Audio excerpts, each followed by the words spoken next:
Halo, selamat siang semuanya. Bapak Ibu, rekan-rekan sekalian, baik mitra program Lingkar Madani maupun rekan-rekan dari CSO dari seluruh Indonesia, representatif.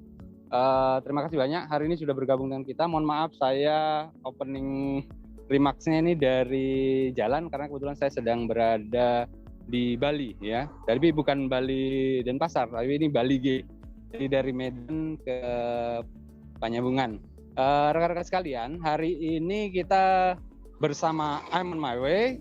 Hari ini kita akan membahas hal yang sangat menarik dan luar biasa yang nanti harapannya bisa mengarahkan kehidupan kita, mengarahkan karir kita, sudah tepat atau belum dan lain sebagainya. Kita ini dipandu oleh Mas Ali Zainal Abidin, nanti yang jadi narasumber atau pembicara di webinar kita siang hari ini. Kemudian kita juga akan dipandu atau difasilitasi oleh Mbak Iim Nisa. Jadi untuk teman-teman sekalian, mudah-mudahan kegiatan ini bisa bermanfaat, lalu kemudian bisa menjadi semacam tambahan knowledge maupun hasanah cakrawala berpikir kita, bagaimana kita bisa mengembangkan karir kita ke depan lebih baik lagi. Mungkin itu saja sebagai opening remarks. Mohon maaf kalau ada hal-hal yang kurang berkenan dari kami di tim Lingkar Madani. Terima kasih kepada Aman Mawi yang sudah berkenan bersama kami hari ini, Mas Ali khususnya, dan Mbak Iim. Mana Mbak Iim? Halo Mbak Iim. Halo Mas Sudarwanto. Iya, Mbak Iim, saya mohon izin dipandu acara kita supaya kawan-kawan semuanya bisa mendapatkan manfaat dari kegiatan yang kita lakukan hari ini. Siap. Bismillah ya Mas. Berikutnya ya Bismillah bareng-bareng ya teman-teman ya. Oke, waktu dan tempat saya persilakan kepada Iim untuk memandu kegiatan kita, memperkenalkan Mas Ali, dan kemudian nanti harapannya bisa mensukseskan kegiatan kita. Terima kasih teman-teman sekalian, tetap semangat, tetap sehat, saya lanjut perjalanan, saya tetap mengawal proses di kegiatan hari ini. Assalamualaikum warahmatullahi wabarakatuh. Waalaikumsalam warahmatullahi wabarakatuh. Terima kasih Mas Sudarwanto. Aduh berat ya, memandu, mensukseskan, apalagi tadi tugasnya. Oke, teman-teman, sebelumnya saya mau kenalan sedikit ya. Nama saya Iim Khairunisa, biasa dipanggil Iim. Saya dari Inside Out. Seperti yang Mas Sudarwanto tadi sampaikan ya, saya akan memfasilitasi diskusi, talk show, ngobrol santai kita siang hari ini gitu ya, temanya menyelaraskan karir dengan tujuan hidup. Kemudian pembicara kita hari ini tadi juga sudah di-mention ada Mas Ali Zainal Abidin. Dia adalah co-founder dari I'm on my way, yang juga CEO dari Inside Out. Kemudian Mas Ali juga ada buku yang ditulis judulnya Hidup Mau Ngapain, yang ternyata adalah salah satu buku non-fiksi terbaik di tahun 2021. Luar biasa sekali Mas Ali. Terus Mas Ali ini ternyata juga seorang YouTuber. Dia ada acara namanya Talk Show Ngobrolin Hidup. Jadi teman-teman bisa langsung cek di YouTube-nya Mas Ali juga, namanya Ali Zainal Abidin channelnya. Kemudian Mas Ali juga sudah melalang buana ke 37 negara menyampaikan materi tentang tujuan hidup, kepemimpinan, dan pengembangan organisasi. Luar biasa sekali Mas Ali. Langsung saya mau panggil Mas Ali biar aku nggak sendirian di sini. Halo Mas Ali, tolong muncul. Waalaikumsalam. Gimana kabar Mas Ali? Alhamdulillah. Terima kasih Mbak Im dan teman-teman semua, teman-teman Lingkar Madani dan semua peserta yang udah join di sini. Terima kasih undangannya. Yes. Ini perdana saya jadi fasilitator talk show ya, jadi maaf kalau agak kaku-kaku. Mas Ali tolong bantu aku. Pertama. Ya teman-teman, jadi ini diskusinya santai aja. Nanti kalau teman-teman ada pertanyaan bisa langsung ditulis di kolom chat ya, gitu. Bisa tulis nama dan pertanyaannya, jadi nggak perlu nunggu di akhir ya Mas Ali ya. Nanti kita bisa jawab di pertengahan sesi talk show-nya juga. Dan yang seru nih teman-teman, nanti akan ada hadiah buku dari Mas Ali ya Mas, buat penanya terbaik. Itu free ongkir dimanapun teman-teman berada, nanti santai aja, nggak perlu khawatir. Terus ada juga voucher membership Purposeful People Community, nanti akan dijelaskan di akhir acara ya untuk mendapatkannya. Semua dapat sih, tapi how to redeem the voucher nanti akan dijelaskan di akhir. Oke, langsung aja Mas. Ini kan judulnya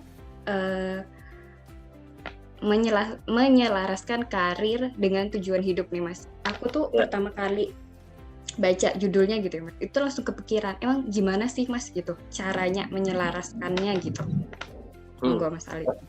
Kita langsung ke inti seperti judulnya, gimana? Iya, karena denger judulnya tuh langsung emang gimana gitu loh. Ya, oke. Terima kasih sekali lagi. Assalamualaikum warahmatullahi wabarakatuh. Untuk semua mudah-mudahan sehat semuanya. Keluarga kalian mudah-mudahan sehat semua, teman-teman kalian sehat semua. Kalau ada yang kurang sehat, insya Allah juga segera pulih. Thank you. Jadi langsung nih kita. Gimana menyelaraskan karir dan tujuan hidup? Saya sendiri, pertama gini, kalau saya ditanya tujuan hidup saya apa? Tujuan hidup saya adalah mempermudah orang agar mereka dapat menemukan dan menjalani tujuan hidup mereka. Itu yang sudah saya jalani sekarang, berjalan 13 tahun, dan insya Allah akan terus saya jalankan sampai saya meninggal. Nah, dan juga kalau kemudian kita bicara gimana caranya kita mau menyelaraskan karir dengan tujuan hidup, tentunya yang paling pertama Mbak Im adalah kita ya memahami dulu, menemukan dulu apa tujuan hidup kita. Karena begini, ya gimana kita mau menyelaraskan karir ini, kita mau membangun karir, mau kita selaraskan dengan tujuan hidup. Tapi kalau kita belum menemukan apa tujuan hidup kita, jadinya kan kayak trial and error gitu. Jadi kemungkinan akan salah langkahnya lebih besar gitu. Jadi kita jadi kayak mencoba-coba, meskipun proses menemukan tujuan hidup dan kemudian menjalaninya atau menemukannya memang ada unsur mencobanya juga ya, tapi jadi kayak yang saya lakukan adalah memfasilitasi orang, mempermudah mereka agar bisa lebih efisien dalam proses mereka menemukan tujuan hidup. Tapi paling pertama agar bisa selaras karir dan tujuan hidup, ya temukan dulu tujuan hidupnya. Baru kemudian, oh ini tujuan hidup saya.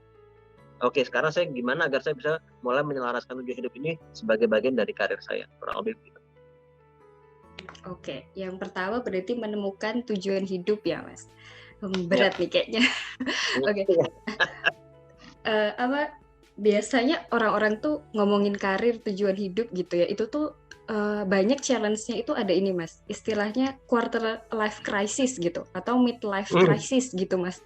Nah itu tuh gimana bisa tahu tujuan hidup, mikir tujuan hidup gitu, yang orang kadang mikirnya berat gitu ya, tapi mereka merasa lagi ada di krisis itu gitu. Oke. Saya mau ngerespon, boleh nggak sambil saya tanya ke teman-teman semua yang udah join di sini, mungkin kalian bisa respon di bagian chat ya. Saya punya pertanyaan.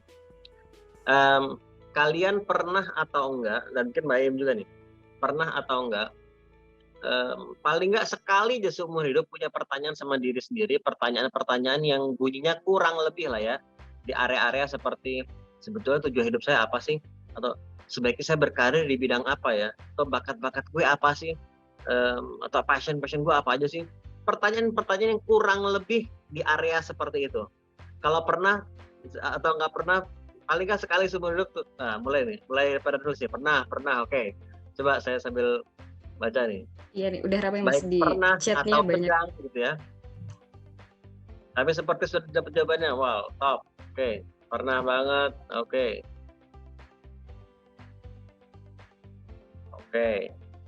Pernah dong pasti ya. Alhamdulillah berarti semua normal ya. Saya pun juga pernah gitu ya. Sampai bingung mau ngapain. Nah, oke. Insya Allah abis ini mulai ada gambaran paling tidak mau ngapain setelah ini gitu. Next step-nya paling tidak apa gitu ya. Kita semua pernah punya pertanyaan-pertanyaan seperti itu. Paling nggak sekali. Dan pertanyaan-pertanyaan seperti itu, yang kalau tadi Mbak In bilang quarter life crisis atau midlife crisis, atau kalau bahasa gampangnya galau lah ya. Nah, itu seringkali pertanyaan-pertanyaan seperti tadi, itu kan pertanyaan yang nurani kita tahu itu adalah hal yang penting. Nurani kita tuh nggak akan bohong. Dan kalau kita nggak tahu jawabannya dengan sepenuh hati, itu ada rasa nggak nyaman. Ada rasa nggak nyaman tadi, galau tadi yang kemudian juga banyak bentuknya menjadi quarter life crisis atau midlife crisis tadi. Nah, kebanyakan orang melihat situasi ini seperti sesuatu yang negatif seakan-akan. Seperti namanya juga krisis gitu, galau gitu. Tapi dari perjalanan saya sendiri juga dan klien-klien saya sendiri juga, bahkan saya dulu juga ini di luar wawancara yang di YouTube ya, bahkan sebelumnya dulu kita mewawancara banyak sekali orang yang sudah menemukan dan menjalani tujuan hidup mereka, sudah melewati perjalanan cukup panjang, sudah lewat naik turunnya cukup panjang, dan nggak hanya lewat wawancara tapi juga lewat biografi, karena kita juga bisa mempelajari perjalanan hidup seorang lewat biografi juga. Dan dari begitu banyak orang yang kita pelajari, ada pola yang sama ternyata. Ini ada beberapa hal yang kita temukan. Salah satu adalah pola-pola yang sama terkait fase-fase atau tahapan-tahapan yang dilalui seseorang dalam proses mereka menemukan dan menjalani tujuan hidup mereka. Dan menariknya Mbak Im, tahapan pertamanya ternyata itu semuanya tanpa terkecuali nih. Tahapan pertamanya selalu adalah fase galau tadi. Jadi yang tadi quarter life crisis atau midlife crisis atau galau pertanyaan-pertanyaan seperti tadi, ternyata setiap orang yang kemudian berhasil menemukan dan lalu menjalani tujuan hidup mereka, semuanya pernah ada di fase galau tadi. Yang membedakan adalah kemudian bagaimana kita merespon kegalauan tadi, gitu ya. Dan ini dari orang ke orang bisa berbeda-beda. Gitu. Mungkin saya kalau boleh saya lanjutin sekalian. Biasanya ada 3 jenis respon sama kegalauan ini dari yang kita pelajari ini. Ada ini yang pertama saya nyebutnya playing victim lah, atau ini orang-orang yang kalau merespon sama situasi seperti ini, ya udahlah, terima aja, hidup emang susah, emang berat, terima aja. Ada yang seperti itu. Tentunya respon seperti ini ya nggak membawa kita untuk menemukan jawaban yang tadi kan. Terus kemudian ada respon yang kedua yang juga cukup banyak, termasuk saya sendiri juga dulu jujur. Saya dulu meresponnya, kan ini pertanyaan ini tadi nurani kita kan tahu ya ini pertanyaan penting. Jadi kalau kita nggak tahu jawaban dengan pasti ada rasa nggak nyaman.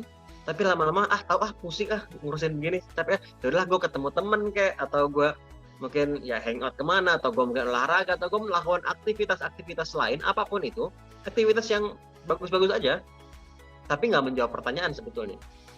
Hanya mengalihkan kita dari rasa tidak nyaman tadi.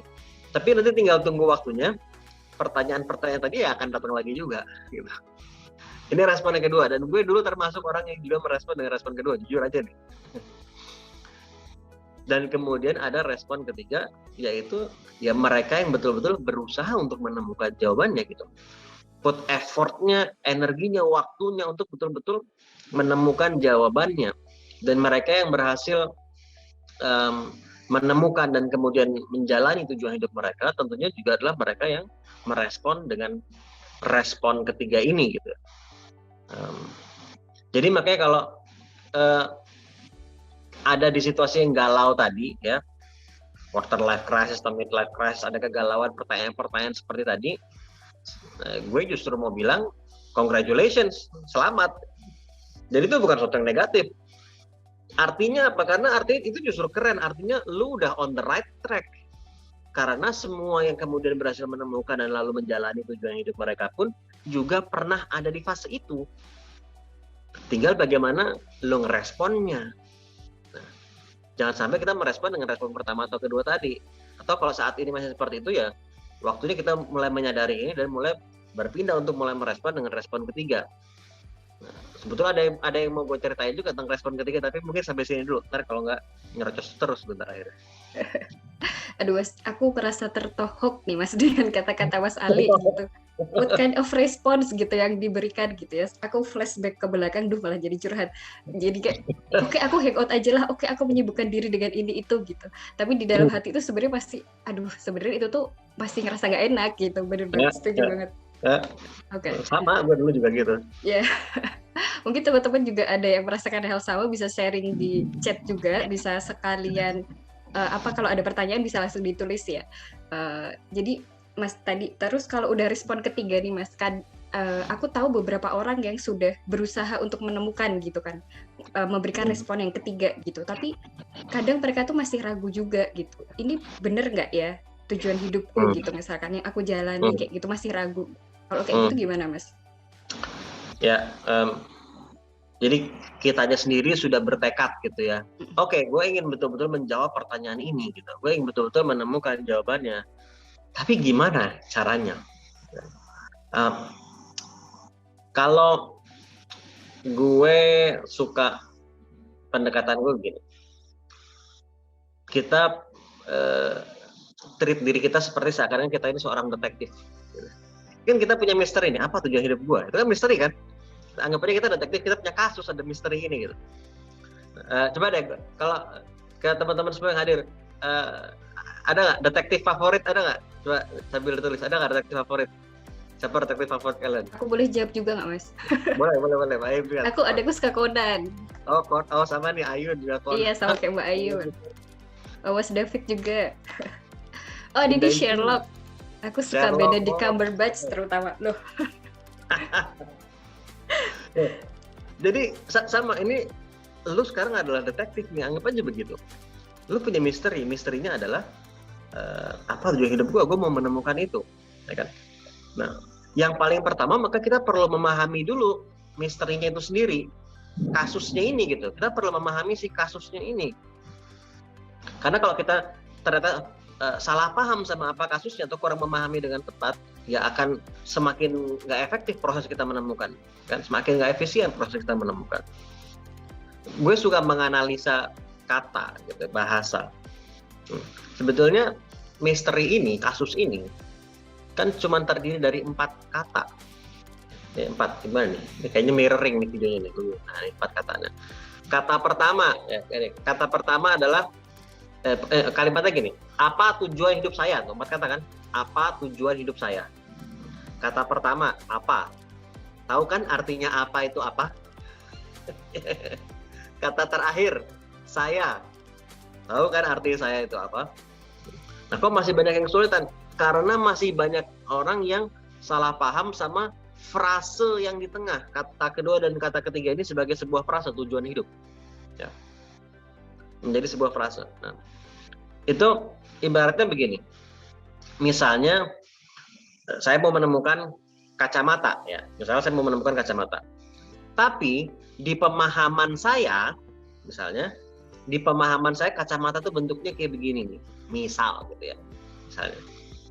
Akhirnya yang saya cari kan bukan ini, tapi ini kan. Karena saya pahamnya kacamata itu kayak begini gitu. Akhirnya mengeluarkan usaha, waktu, bahkan materi dan seterusnya untuk bisa menemukannya. Pas udah ketemu, ngeliat gini loh, kok gini doang ya? Katanya bisa membuat penglihatan jadi lebih jelas. Karena salah paham sama apa yang mau dia temukan. Nah, dan ini adalah salah satu hal yang paling utama yang gue sering temukan dalam memfasilitasi klien-klien gue. Gue ada klien dari yang paling muda itu umur belasan, yang paling senior tuh sampai umur 73 tahun.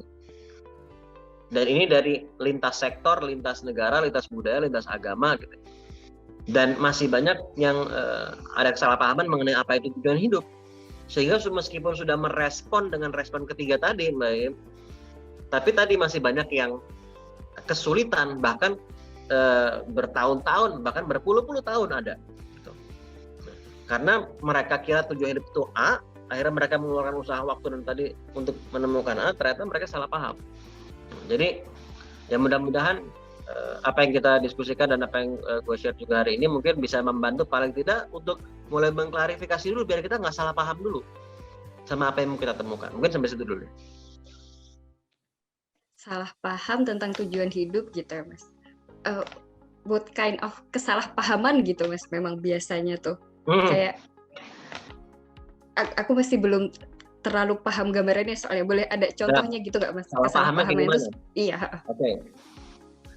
Sambil sebelum gue respon, boleh nggak? Coba deh, gue minta ke teman-teman, ini kadang saya, kadang gue, kita santai aja lah ya. Gue minta ke teman-teman yang hadir di sini untuk menyelesaikan kalimat ini deh, ya.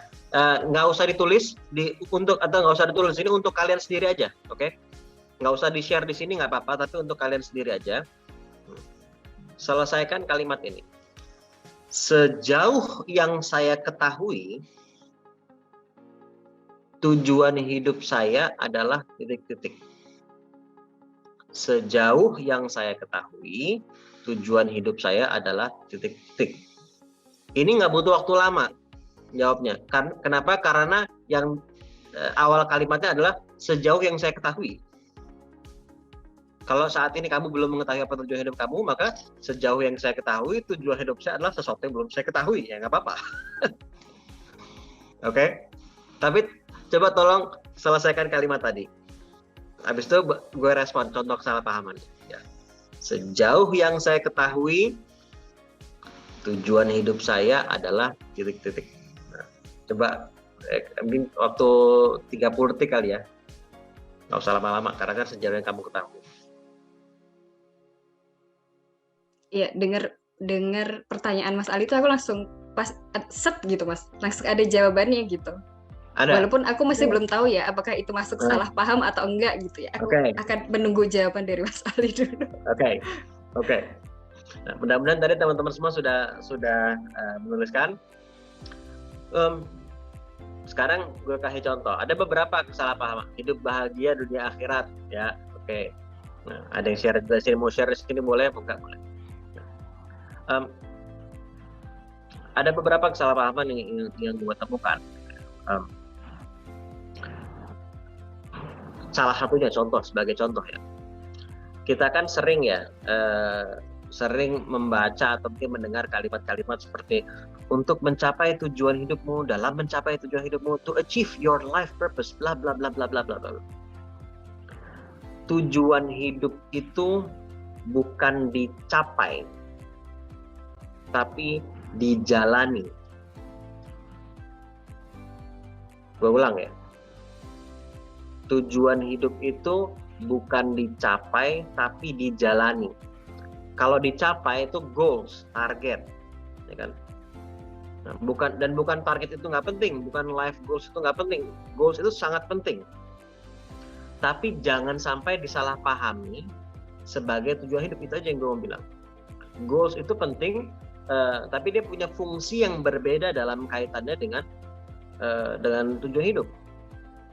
Kayak tadi gue misalnya bilang, tujuan hidup gue adalah mempermudah orang agar mereka dapat menemukan dan menjalani tujuan hidup mereka. Itu yang gue jalani hari demi hari, termasuk insya Allah saat ini juga. Ya. Bukan gue capai.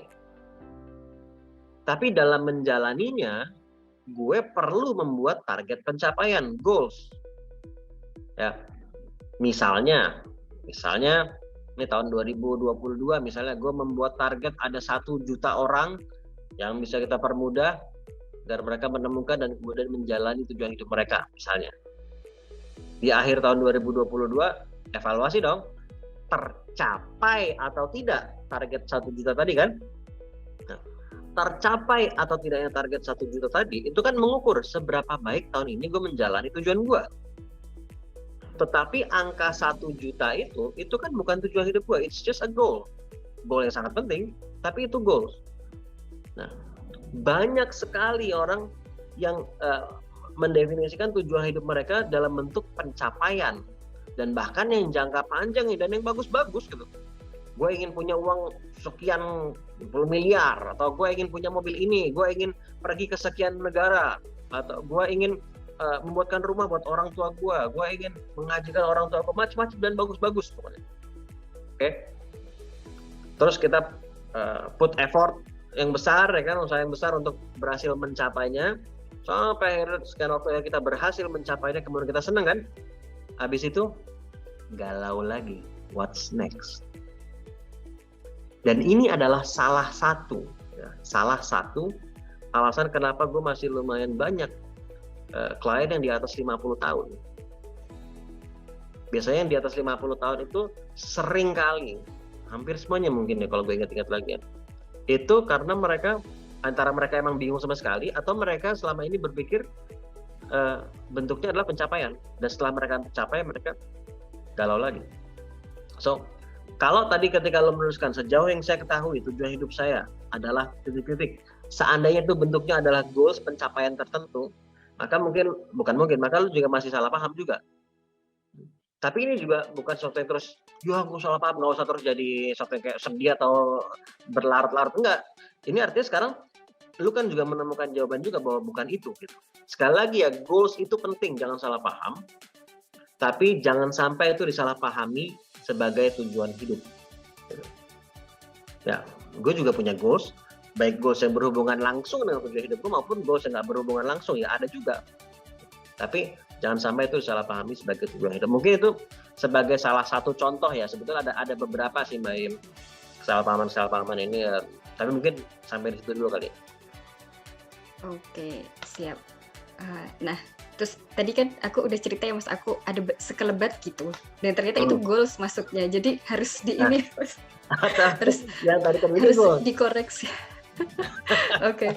Nanti perlu semedi lagi. Tapi aku jadi ada banyak pertanyaan nih Mas. Tapi sebelumnya ini yang pertama mau aku tanya, Mas Ali itu kan tadi tujuan hidupnya adalah membantu orang untuk menemukan dan menjalankan tujuan hidupnya gitu. Mempermudah, ya? Betul. Oh maksudnya oke, sorry. Mempermudah orang untuk menemukan dan menjalankan tujuan hidupnya.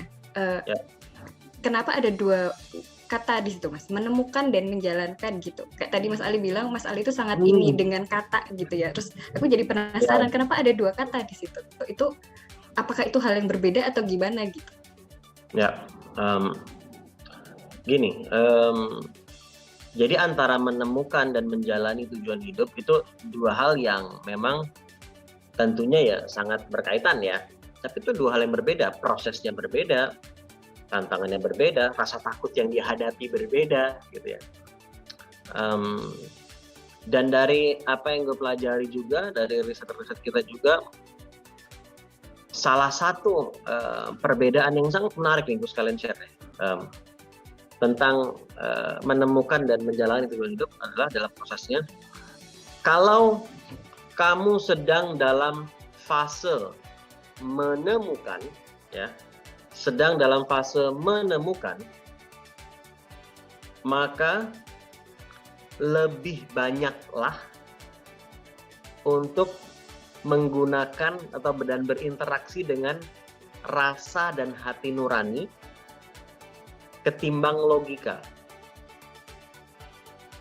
Gue ulang ya, lebih banyaklah berinteraksi dengan rasa dan hati nurani ketimbang logika. Perhatikan, gue tidak bilang jangan pakai logika. Oke? Pilihan kata gue adalah lebih banyaklah. Artinya tetap pakai logika, tapi jangan lu bombardir proses lu menemukan tujuan hidup lu dengan hanya logika saja. Kenapa? Yang pertama, ada dua hal. Yang pertama, kalau lu sedang berproses menemukan, bukan menjalani ya, menemukan, lu kan gini, bahkan sebelum kesana deh, gue mundur satu langkah lagi. Tujuan hidup lu tuh kan punya lu, ya. It's your life purpose, ya. It's your life purpose. 100% murni it's you gitu. Sedangkan logika yang lu punya saat ini, hari ini, detik ini, ya, logika yang lu punya detik ini, itu kan terbentuk dari pengaruh logika orang-orang lain juga. Dari apa yang lu baca dari orang lain, dari apa yang lu dengar dari orang lain. Sehingga ada pengaruh orang lain pada logika yang lu miliki saat ini. Jadi itu nggak 100% murni lo gitu. Sedangkan tujuan hidup itu 100% murni it's yours, it's you gitu. Itu yang pertama. Nah, yang kedua, kalau lu sedang dalam proses menemukan, lu bombardir diri lu dengan pertanyaan-pertanyaan logika terus. Caranya gimana ya? Duitnya dari mana ya? Yang bantuin siapa ya? Lu nggak akan maju. Dan itu semua pertanyaan yang logis ya, bukan pertanyaan nggak logis. Pertanyaannya memang logis. Tapi kalau lo sedang dalam proses menemukan, jadi kayak gue bilang ini ibaratnya mana nih tangan gue? Nah, ya. Nah, ini misalnya ini adalah nurani, rasa dan hati nurani. Ini adalah logika. Misalnya logikanya segini nih, ya logika segini. Bukan berarti logikanya diturunin, enggak. Ininya dinaikin. Interaksi dengan rasa dan hati nurani dinaikin. Bukan logikanya diturunin. Ya. Nanti dalam proses menjalaninya, Gimana caranya, kan gitu ya. Gimana, how itu udah logika semua. Walaupun saat lo menjalani bukan berarti terus interaksi dengan hati nurani juga diturunkan, enggak. Mungkin sampai sini dulu. Itu tuh mudah-mudahan bisa dipahami ya antara tadi menemukan dan menjalani tadi. Kenapa gue menekankan dua-duanya gitu.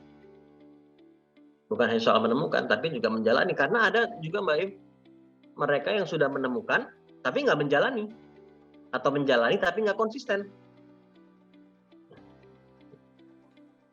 Setuju. Menemukan tapi tidak menjalani gitu ya. Oke. Sebelum menjalani gitu Mas, kita harus menemukan. Nah itu gimana sih Mas cara menemukannya gitu? Oke, gimana cara menemukannya? Nah, ini udah soal gimana kan? Nah, tadi yang pertama salah satunya ya.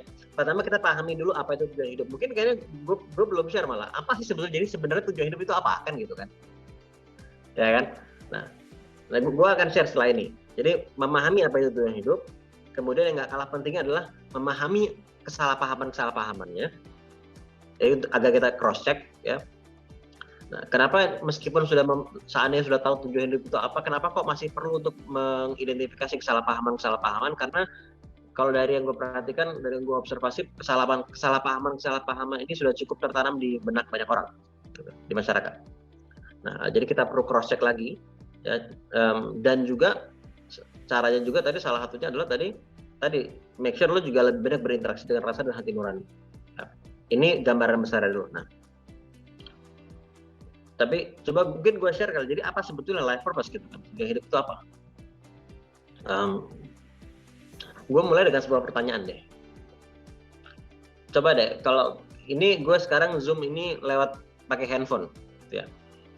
Kalau gue tanya ke teman-teman semua yang hadir di sini, coba deh sebutkan sebanyak-banyaknya, ya, apa aja manfaat yang bisa didapatkan dari handphone ini. Gue mulai deh, bisa buat telepon, apalagi?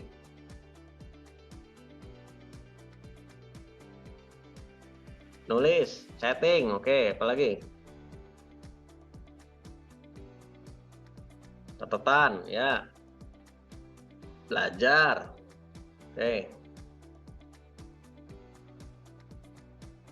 Belanja, ya. Ada lagi? Ya, kita sampai 2 jam kita gini aja ya. Udah, oke. Dengerin musik. Oke, banyak kan ya? Nah. Ya, edit video, edit ya foto dan seterusnya, banyak banget, ya kan? Kalender, alarm, ya gaming, pamer, wah. Ya. Tadi macam-macam gitu. Tapi kalau gue tanya, apa tujuan utama? What is the main purpose? Tujuan utama diciptakannya handphone tadi ini. Main purpose-nya apa? Silakan respon. Main purpose-nya. Kemudahan apa? Penghubung, komunikasi. Kemudahan komunikasi. Oke. Nah, kemudian ya tujuannya adalah tujuan utama diciptakannya handphone itu untuk komunikasi gitu ya. Terlepas fitur komunikasinya yang mana ya. Terlepas fitur komunikasi yang mana. Nah, kalau misalnya ada yang jawab kayak misalnya kemudahan atau memudahkan hidup misalnya. Itu jawaban yang terlalu umum. Kalau untuk memudahkan hidup atau untuk memudahkan itu artinya tujuan utama diciptakannya handphone sama dengan tujuan utama diciptakannya pulpen, sama-sama memudahkan. Sama dengan kursi, sama-sama memudahkan. Tapi kenapa dia diciptakan sedemikian rupa? Dengan desain seperti ini, dengan fitur seperti itu, dan seterusnya. Kan ada alasan yang lebih spesifik. Dan juga karena semua produk ya, itu diciptakan untuk memberikan manfaat. Kalau nggak ke banyak orang, paling nggak ke satu orang paling tidak. Tapi dia kenapa diciptakannya seperti itu? Nah, itu ada alasan yang lebih spesifik.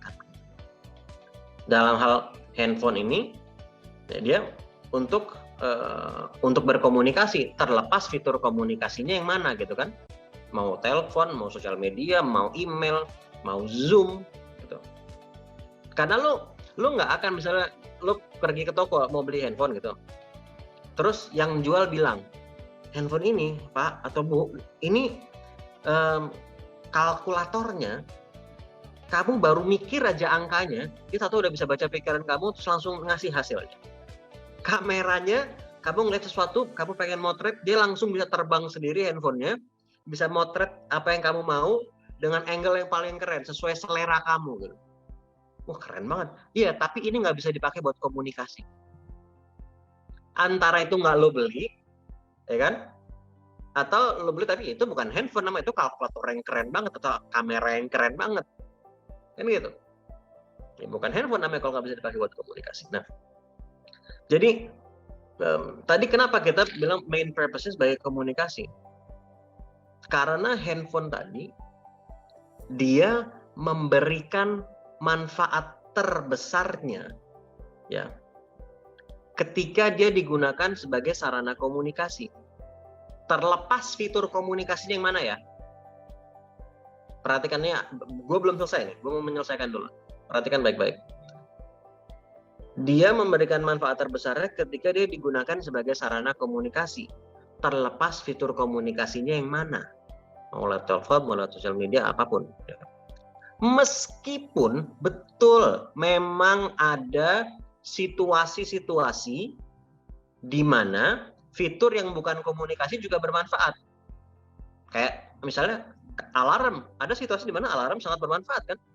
Ada situasi di mana kalkulator sangat bermanfaat kan? Ada situasi di mana kamera sangat bermanfaat. Tapi itu situasional. Sedangkan kalau kita bicara main purpose, tujuan utama diciptakan sesuatu itu bukan situasional. Tujuan hidup gue adalah mempermudah orang agar mereka dapat menemukan dan menjalani tujuan hidup mereka. Ketika gue melakukan itu dapat membuat gue menghasilkan dampak terbesar dari diri gue pada orang lain atau pihak lain. Tapi gue juga bisa bermanfaat dengan cara lain kan. Gue bisa membersihkan sampah, gue bisa memberi masukan dalam hal tertentu jika itu memang keahlian gue yang lain misalnya. Atau gue bisa menghibur seorang yang mungkin sedang sedih, kalau emang gue mampu gitu kan. Ada situasi di mana gue bisa seperti itu. Jadi gue bisa bermanfaat dengan berbagai macam cara. Tapi gue mengetahui, gue sudah menemukan bahwa gue memberikan dampak terbesar gue ketika gue menjalani tadi, mempermudah orang untuk menemukan dan menjalani tujuan hidup mereka. Jadi ini juga sebetulnya sekaligus menjawab tadi misalnya salah satu kesalahpahaman lain, yaitu kalau gue juga masih sering menemukan ketika gue tanya apa tujuan hidup kamu, saya ingin jadi orang yang bermanfaat. Kan banyak tuh jawaban kayak gitu kan. Bagus, lu jadi orang bermanfaat, that's good gitu. Tapi lu perlu gali lebih dalam. Apa yang bisa memaksimalkan manfaat gue? Karena kalau kita hanya berhenti di saya ingin jadi orang yang bermanfaat, itu sama aja kayak tadi handphone adalah untuk mempermudah hidup orang. Ya semua produk diciptakan untuk mempermudah hidup orang, untuk memberi manfaat. Kalau nggak ke banyak orang, paling nggak satu orang. Tapi apa yang secara spesifik, kenapa? Gue itu meyakini begini.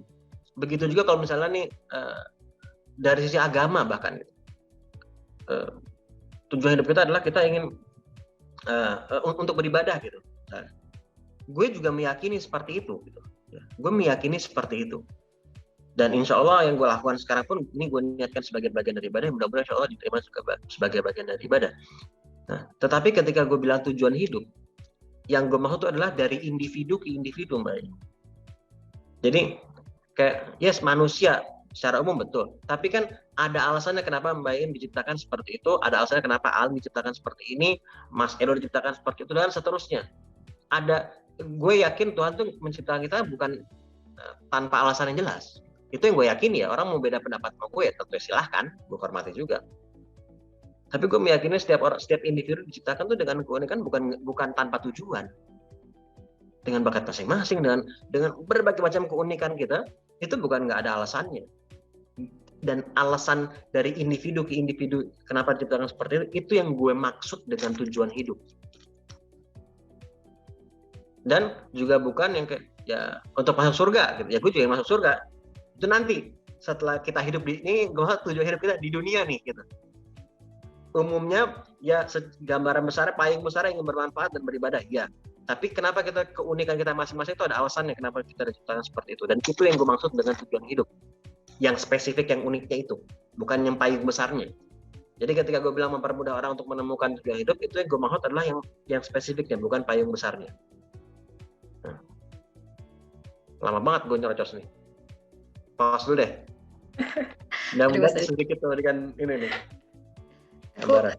Aku dengerin Mas Ali sambil ini masih processing nih Mas. Sampai ada tadi di komen hostnya baper. Iya Mas, soalnya ini relate banget judulnya dengan aku sekarang gitu ya. Maksudnya aku juga pengen tahu apakah karirku sudah selaras gitu ya dengan tujuan hidup. Jadi maaf agak baper ya. Aku masih ada banyak pertanyaan dan aku ini tadi nyatet udah banyak banget dari insight-nya dari Mas Ali. Tapi udah ada pertanyaan dari peserta. Sebentar, aku scroll dulu. Ada dari Mbak Imas Mariati. Mas, jika masuk ke respon ketiga, ya ada Mbak Imas, apakah jika sudah mendapat jawaban dan terlalu fokus ke tujuan hidup, samakah dengan ambisius, Mas? Karena fokus dengan tujuan hidup yang sudah kita tentukan. Gimana, Mas Salit? Ambisius itu bagus. Ini kayaknya gini, jadi orang perlu punya ambisi. Ambisius itu bagus. Yang nggak bagus kalau kita terus ambisiusnya itu, ini sekarang saking semangatnya juga ngomong cepet banget. Kadang, sekarang gue agak tenangkan diri.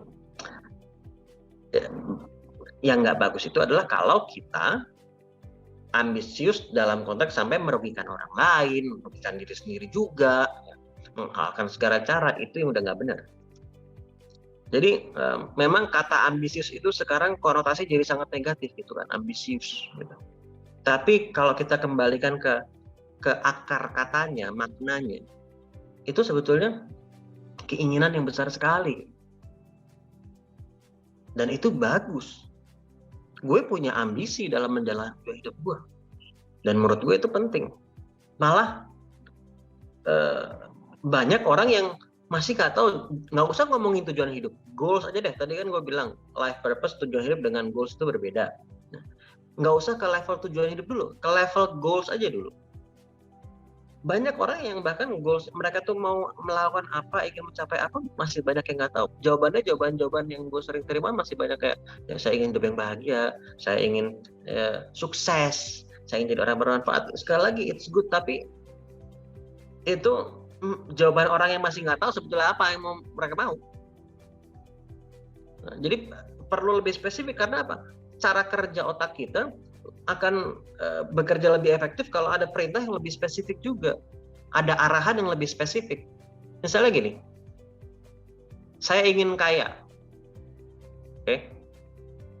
Sama, saya ingin punya uang 50 juta lebih banyak. Udah lebih spesifik nggak? Karena kalau saya ingin kaya, dapat uang 1.000 rupiah juga udah lebih kaya kan? Secara finansial, misalnya kita bicara kaya finansial misalnya gitu ya. Atau jadi kalau saya ingin lebih kaya, saya ingin kaya, jadi nggak jelas. Dan otak jadi memprosesnya untuk menindaklanjutinya jadi arah itu kurang terarah, jadi nggak efisien, nggak efektif proses menindaklanjutinya. Tapi kalau saya ingin punya uang 50 juta lebih banyak, itu lebih spesifik. Atau saya ingin punya uang 50 juta lebih banyak dalam 6 bulan ke depan. Nah, itu akan memerintahkan otak untuk mulai mikir, oke, gimana caranya? Karena lebih spesifik sekarang. Bukan berarti kita akan langsung menemukan jawabannya, tapi semakin spesifik perintahnya, itu dapat membantu prosesnya akan lebih efisien. Nah, jadi sama, jadi ambisi menurut gue bagus gitu. Jadi kalau lo fokus ke situ, that's good gitu. Tetapi jangan sampai lo fokus ke tujuan hidup lo, tapi terus ada kayak merugikan orang lain, atau merugikan diri sendiri juga, menyakiti orang lain atau lingkungan, jadi kena imbas negatif dan seterusnya. Itu yang nggak baik. Dan ini sekalian nyambung mungkin kesalahpahaman lain juga nih Mbak Im terkait tujuan hidup ya. Tadi gue udah share berarti bahwa itu bukan dicapai tapi dijalani gitu ya. Dan bukan hanya sekedar saya ingin jadi orang yang bermanfaat, itu terlalu luas gitu. Tapi apa yang bisa membuat kita memaksimalkan manfaat kita? Karena tujuan hidup adalah sesuatu yang bisa membuat kita memaksimalkan manfaat kita. Ya. Nah, kesalahpahaman lain yang gue juga sering temukan kalau gue tanya apa tujuan hidup kamu, saya ingin jadi ayah yang baik, saya ingin jadi ibu yang baik, saya ingin jadi suami yang baik, saya ingin jadi istri yang baik, saya ingin jadi anak yang berbakti sama orang tua. Good, itu semuanya sekali lagi juga, itu mah wajib. Kalau lo menikah, ya wajib untuk terus belajar menjadi suami atau istri yang lebih baik. Lo punya anak, wajib untuk terus belajar untuk menjadi ayah ataupun ibu yang lebih baik. Lo sebagai seorang anak, wajib untuk berbakti sama orang tua. Meskipun cara berbakti itu luas sekali, nggak cuma satu, nggak sempit ya. Nah, tapi tujuan hidup kita tuh nggak hanya di ruang lingkup yang wajib-wajib saja. Karena potensi kita jauh lebih besar. Itu kalau gue ibaratkan kayak pesawat terbang, tapi dipakainya cuma di runway, nggak pernah take off di situ aja. Ya bisa dia di situ aja bisa. Tapi sebetulnya dia bisa punya potensi jauh lebih besar. Nah, tapi ini satu lagi terakhir sebelum mungkin Mbak Im melanjutkan, gue juga ingin mengingatkan, ketika gue bilang wajib, maka itu harus diutamakan. Jadi bukan berarti kita menemukan kemudian fokus menjalani tujuan hidup kita terus kemudian keluarga terbengkalai. Itu ngaco namanya. Yang namanya wajib ya dia diutamakan. Ya. Jadi ambisius, that's good. Selama kata ambisiusnya itu jangan disalahpahami seperti makna ambisius pada umumnya. Ya. Ambisius itu bagus, perlu bahkan bukan hanya bagus, perlu kalau menurut gue. Tapi selama dia tidak merugikan orang lain, nggak merugikan diri sendiri, nggak merugikan pihak lain juga, dan tidak membuat kita mengorbankan apa yang wajib. Nah, gitu. Oke, jadi it's a good thing actually ya Mas, dan important juga gitu ya sebenarnya untuk ambisius itu sendiri. Oke, ada pertanyaan lagi ini dari Mbak Hadijah Dahlan. Tujuan hidup manusia pada umumnya hanya satu atau bisa lebih, Mas? Satu atau lebih ya. Oke, satu dulu deh. Jawabannya, Mbak Hadijah, saya nggak tahu. Tapi, ini saya jawab yang saya tahu apa dari berhubungan dengan ini. Saya nggak tahu apakah bisa lebih dari satu atau enggak. Tapi yang saya tahu, satu aja itu jalannya udah luar biasa menantang. Jadi gue sih ya, gue bersyukur kalau satu aja gue sih menurut gue mudah-mudahan cuma satu.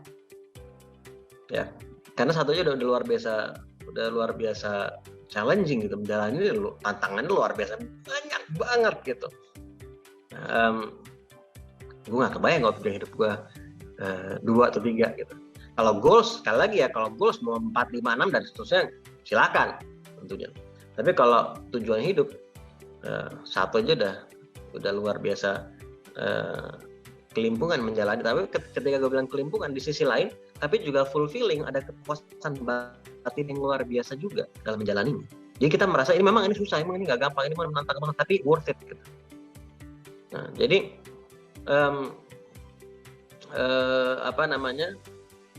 kalau menurut saya sih seperti itu gitu ya.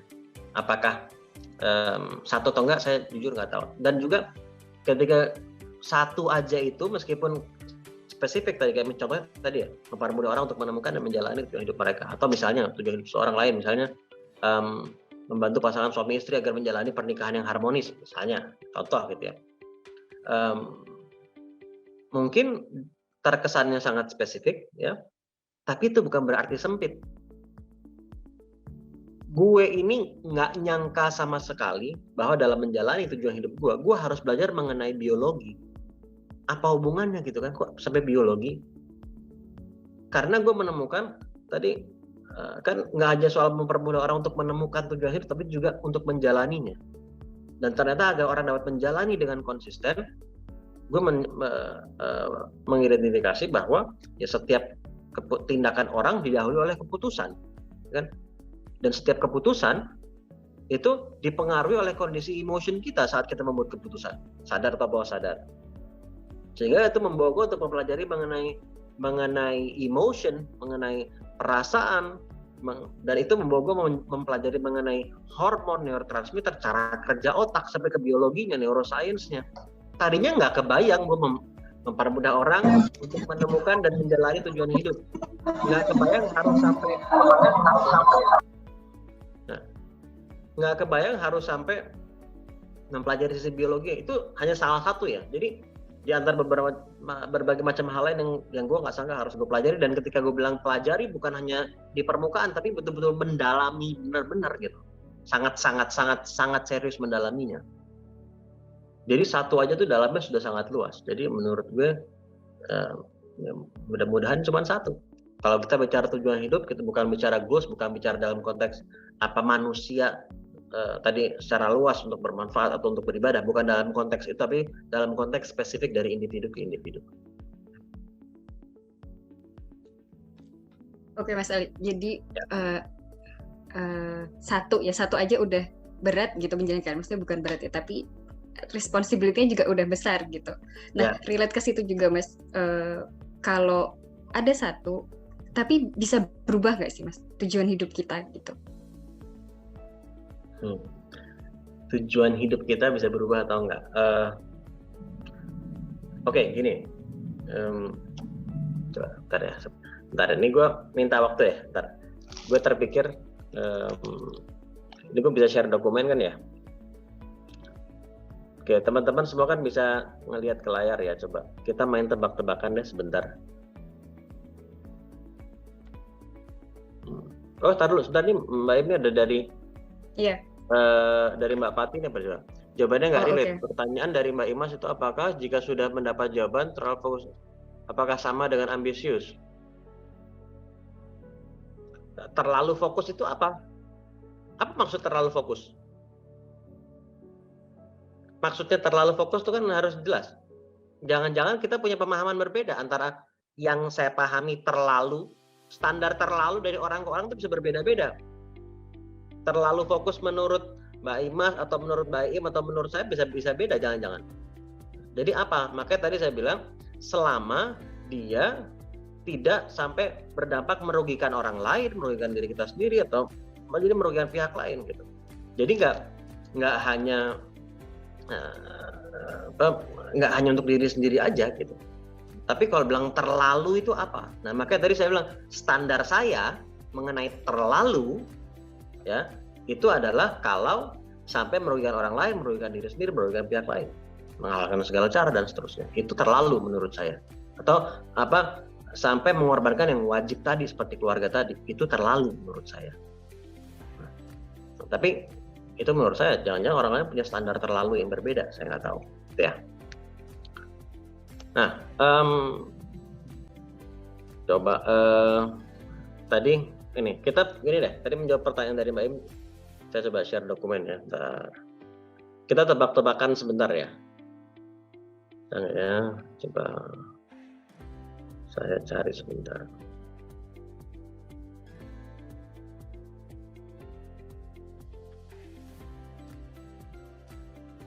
Oke, teman-teman sekarang. Nah, ini kalau coba kalian lihat ke layar sekarang, ini kan hitam semua nih. Ya. Kalau sebenarnya ada sebuah gambar nih, tapi seandainya gue minta kalian untuk menebak ada gambar apa yang tertutup oleh layar hitam ini, gitu. Ya kan sangat sulit menebak. Gimana cara gue mau menebak? Gue nggak tahu ketutupan semua. Nah, tapi kalau misalnya gue buka sedikit kayak begini nih. Nah, sekarang gue buka sedikit gambarnya. Dan gue mau minta kalian untuk menebak 3 hal. Jangan cuma 1, jangan cuma 2 nebaknya. 3 hal ya, kalian tuliskan. Yang pertama, gambar ini secara penuhnya ada siapa aja, lagi di mana, lagi ngapain. Gambar fullnya kalau misalnya kebuka semua, ada siapa aja di sana, lagi di mana, lagi ngapain. 3-tiganya. Coba silakan. Gue baca nih. Ada siapa aja, lagi di mana, lagi ngapain.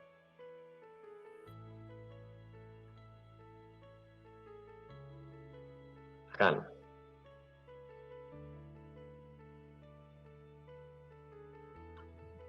Anak lagi minta makan sama mamanya, terus mamanya main HP nggak peduli. Oke, sekali lagi. Oke, Lagi di mana, lagi ngapain? Ya, ada siapa aja? Ada anak, orang tua. Oke, di kamar lagi main dengan orang tuanya. Bayi lagi di rumah, berarti nggak ada orang lain, cuma bayi doang. Ya, lagi di rumah, lagi nonton TV. Oke. Yang lain, silakan. Bayi lagi lihat TV. Di mana? Ada orang lain apa enggak? Ya. Atau sendirian? Dan lihat TV-nya di mana? Anak sama ibunya lagi ngambek di kamar. Oke, di kamar bangun tidur mandang ibu. Oke, udah lumayan ya. Oke, sudah? Gue buka lagi ya. Nih, gue buka lagi. Oke, pertanyaan yang sama. Pertanyaan yang sama, 3 hal ya, 3 hal. Lagi di mana, ada siapa aja, lagi ngapain? Silakan, pertanyaan yang sama. Ada siapa aja, lagi di mana, lagi ngapain? Ada siapa aja, lagi di mana, lagi ngapain? Baik, di rumah sakit sama dokter lagi diperiksa. Oke. Di rumah sakit, orang tua dokter. Oke. Di rumah sakit, anak lagi dirawat sama dokter. Oke, anak, orang tua dokter, di rumah sakit lagi diperiksa. Anak dokter, ibunya di rumah sakit lagi dirawat. Oke, lagi sakit, diperiksa dokter, ada orang tua. Di rumah sakit ada ibu, ada perawat. Oke. Lagi di rumah sakit sama suster, dokter lagi nyiapin suntikan. Suami di jalan pulang menuju rumah. Oke. Oh, ini kayaknya Mbak Nur ini mungkin lagi sama suami, lagi di jalan, lagi pulang menuju rumah. Oke, di rumah sakit sedang dirawat, ada orang tua, perawat, dokter, ada anak. Oke, sip. Oke ya. Sudah, ini sekarang gue buka semua gambarnya ya. Gue buka semua nih. Oke. Udah kelihatan gambarnya lengkapnya? Gue tunggu sebentar. Silakan. Sudah kelihatan ya gambar lengkapnya ya. Kalau udah, sekarang gue akan kembali ke video tadi. Nah. Oke. Nah, sekarang kembali ke sini. Nah, saat kalian menebak tadi, kan di benak kalian juga membayangkan kan gambar yang kalian sebutkan, kalian tuliskan di chat tadi kan, kalian kan juga ada visualnya di benak kalian kan. Oh, lagi nonton TV di rumah misalnya sama orang tuanya, oh lagi sama dokter misalnya. Saat kalian menuliskan, kalian membayangkan ada visualnya di benak kalian. Oke. Nah, kemudian begini, sebetulnya gambar tadi, gambar penuhnya ya, gambar penuhnya kan dari awal nggak berubah. Gambar penuhnya sebetulnya ya sama, cuman karena sebagian masih ketutup, maka kita masih agak menebak-nebak, ya kan? Nah, yang gue yakini begitu juga dengan tujuan hidup kita. Sebetulnya gambarannya itu ya sudah ada, tapi mungkin pemahaman kita akan gambaran penuh tujuan hidup kita itu mungkin masih banyak yang ketutup sehingga kita salah paham atau kita kira A ternyata B. Nanti gue akan kasih contoh. Dan kalau apa yang kita bayangkan di benak kita itu adalah oh bayi lagi di rumah dan seterusnya, lagi nonton TV gitu. Terus pas bagian lain terbuka gitu, oh ternyata berbeda. Nah, dalam kaitan dengan tujuan hidup, ketika kita membayangkan tujuan hidup kita itu adalah A, karena kita udah punya sedikit gambaran nih. Nah, terus pas kita jalani, kita menemukan hal lain. Jadi saat lu gini, gue kasih contoh langsung aja. Dulu, kalau ibaratnya tadi gambar tadi itu adalah bayi ya, bayi tadi baru kebuka bayinya doang. Yang lain masih ketutup, baru kebuka bayinya aja. Dulu gue memahami tujuan hidup gue adalah, ini dulu sekali ya, memperbaiki pendidikan di Indonesia, simpelnya gitu. Memperbaikinya. Apa maksudnya gue belum paham dulu. Tapi jadi ibaratnya kalau bayi tadi itu adalah pendidikan gitu. Jadi yang baru kebuka baru bayinya doang. Yang baru kebuka baru bayinya doang. Jadi ibaratnya kalau analogi bayi itu adalah pendidikan, ya baru gambar bayinya doang yang kebuka. Tapi it's okay. Ya udah. Gue jalani sejauh yang gue tahu. Oke. Gue jalani sejauh yang gue tahu. Dan ketika gue mulai menjalani yang baru kelihatan sedikit tadi, itu gue juga akhirnya jadi mulai membuka bagian-bagian lain yang tadi masih tertutup. Oke. Dan ketika bagian-bagian lain mulai terbuka, dan ternyata itu berbeda sama apa yang gue bayangkan sebelumnya, ya seperti tadi lo punya ada visual di benak lo, pas udah kebuka berbeda gitu kan. Nah, ketika gue mulai menjalani tadi memperbaiki pendidikan di Indonesia dan gue udah punya gambaran, oke, akan buka sekolah gratis, akan gini. Dan pas mulai gambar tadi mulai semakin banyak bagian yang terbuka, ternyata berbeda sama apa yang gue bayangkan. Kalau gue nggak paham, itu akan membuat gue merasa, oh tujuan hidup gue berubah. Padahal yang terjadi bukan berubah tujuannya, gambarnya sama. Cuman sekarang gue sudah mendapatkan kejelasan yang lebih menyeluruh. Dan itu berbeda sama apa yang ada di benak gue sebelumnya. Oh ternyata ketika mulai kebuka, oh ternyata pendidikan yang dimaksud versinya Ali ini adalah tentang pengembangan diri, personal development. Meskipun personal development pun juga luas kan. Ya udah gue jalani lagi sejauh yang gue tahu. Oh ternyata kemudian terkait dengan life purpose, semakin spesifik kan? Karena gambar tadi juga ketika udah kebuka semua sangat spesifik gambarnya kan? Kalau udah kebuka semua kan gambarnya spesifik banget. Bayi lagi duduk, sebelahnya ada ini, sebelah ada berapa orang, ada yang jadi badut, ada sangat spesifik sekali gambarnya. Nah, jadi sekali lagi tujuan hidup kita nggak berubah, namun pemahaman kita itu bisa berubah seiring kita menjalani sejauh yang kita ketahui tadi. Dan juga ini yang gue yakini,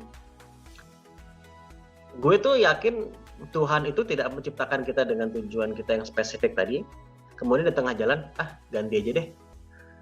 Gue yakinnya nggak kayak gitu. Gue meyakini Tuhan nggak di tengah-tengah terus mengubah tujuan. Kalau goals, sekali lagi ya, kalau goals kita mau utak-atik silakan gitu kan tentunya. Tapi kita ingat bukan life goals, kita bicara soal life purpose gitu. Tujuan hidup. Nah, jadi kalau tanya berubah apa enggak? Nah, jawaban versi super singkatnya yang gue yakin enggak, Mbak Im. Tapi gue mau menjelaskan kenapa kok gue bilang enggak gitu ya. Karena gue dulu pernah merasa gue pikir berubah. Tapi ternyata pemahaman gue menjadi lebih jelas. Dan ketika itu lebih jelas dan itu berbeda sama apa yang gue bayangkan sebelumnya, efeknya membuat gue merasa seakan-akan berubah, padahal nggak berubah. Gambarnya sebetulnya it's the same. Cuma sekarang jadi lebih jelas aja. Ya. Oke, jadi cuma satu, insya Allah, dan tidak berubah ya Mas, bukan berubah tetapi mendapat gambaran yang lebih menyeluruh gitu ya, semakin saat kita semakin menjalaninya, berada di path itu gitu ya Mas ya? Ya, betul. Oke, ini ada pertanyaan lagi nih Mas, dari Mbak Fibrina Amiati Putri. Agak panjang ya Mas. Menurut saya, Fibrina Amiati Putri. Menurut saya, Fibrina. Oke, aku bacain. Iya, F. Aduh, Mas Adi, aku mau bacain. Menurut saya, salah satu cara mengetahui life purpose adalah dengan menghubungkan titik demi titik pengalaman dalam kehidupan kita sampai akhirnya menemukan akar pesan yang ingin kita sampaikan sebagai bentuk kontribusi kepada manusia lain. Pertanyaannya, bagaimana menghadapi ketakutan dalam diri kita ketika ingin menyebarkan pesan dengan platform yang lebih luas? Itu, Mas.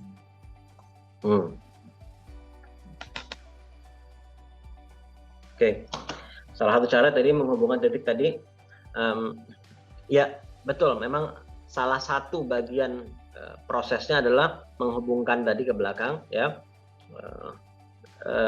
Itu pun juga secara spesifik ada beberapa metode yang bisa dilakukan ya, cara agar lebih efisien gitu ya.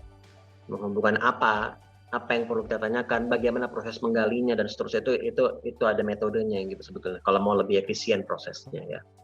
Dan tapi itu hanya salah satu, sekali lagi, bukan satu-satunya hal yang perlu dilakukan. Ya.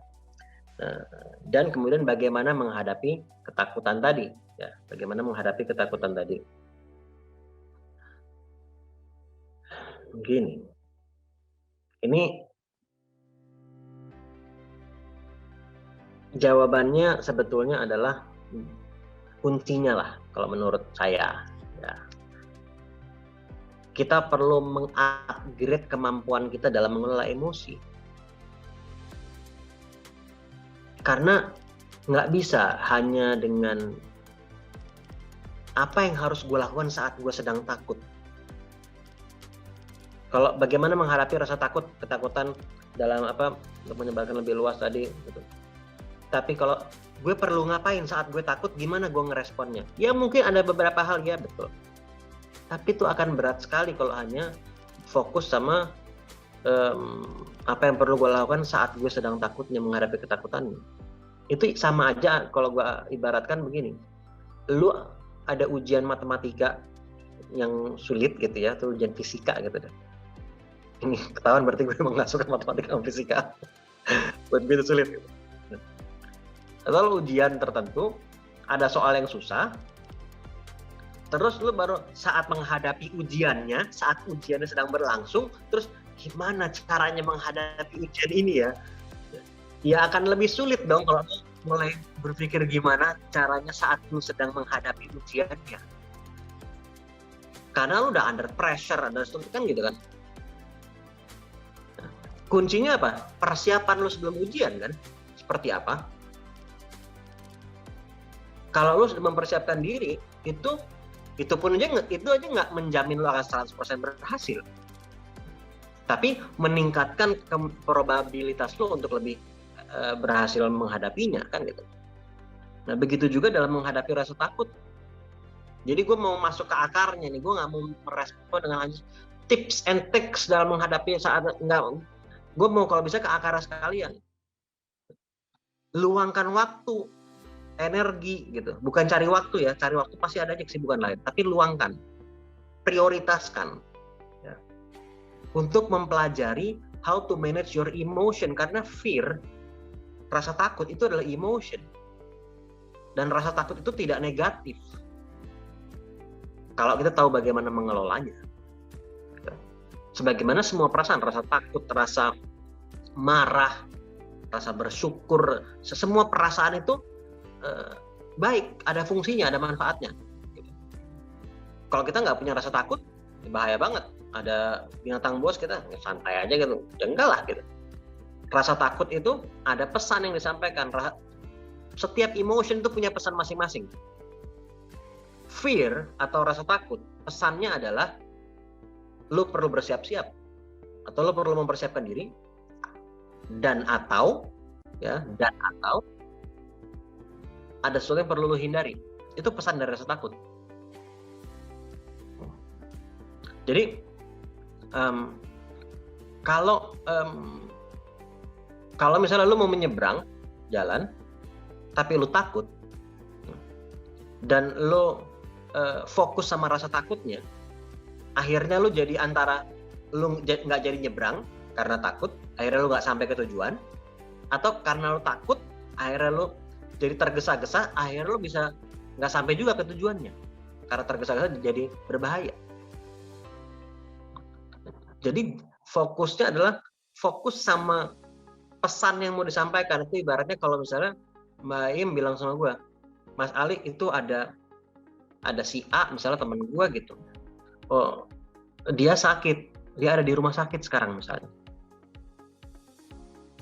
Nah, kalau gue mendapat pesan seperti itu, maka gue perlu menindaklanjuti dengan cara apa? Gue pergi ke rumah sakit, nengok temen gue kan.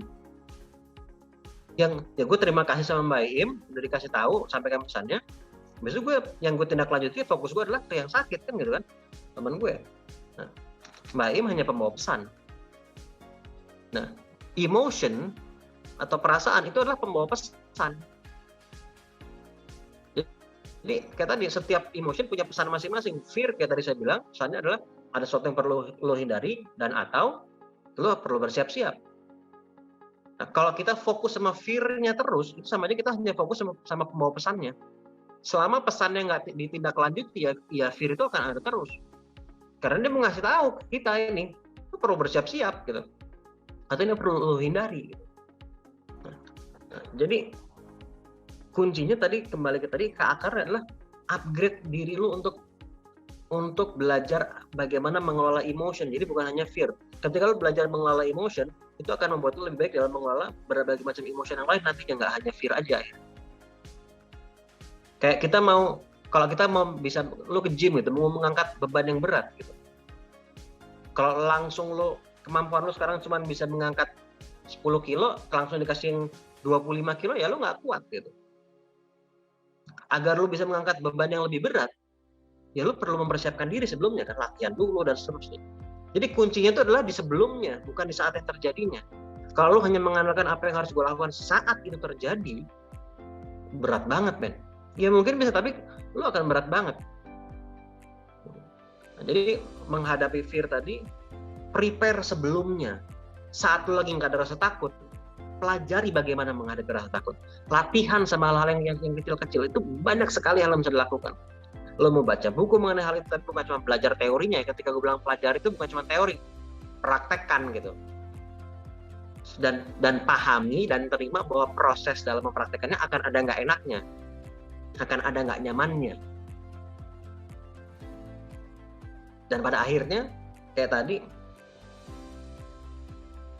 kalau menghadapi rasa takut seperti tadi dalam menjalaninya, menyebarkannya, pada akhirnya kalau lo nggak mau lakukan juga nggak apa-apa. Lo nggak mau menyebarkan pesan tadi, ya nggak apa-apa. Ya, tapi jangan komplain, kok hidup lo gitu-gitu doang. Jangan komplain kalau perasaan tadi terus datang terus. Sebetulnya. Dan buat gue pribadi, salah satu yang membantu gue adalah menghadapi rasa takut itu buat gue ketika keinginan gue untuk berhasil itu lebih besar daripada ketakutan gue untuk gagal. Itu sangat membantu gue. Keinginan gue untuk berhasil itu lebih besar daripada ketakutan gue untuk gagal. Dan gue terima memang akan, bukan hanya mungkin gagal, mungkin kalau nggak gagal sekarang, mungkin gagal di tempat lain, bisa jadi. Dan itu terjadi udah nggak kehitung sekarang berapa kali gue gagal.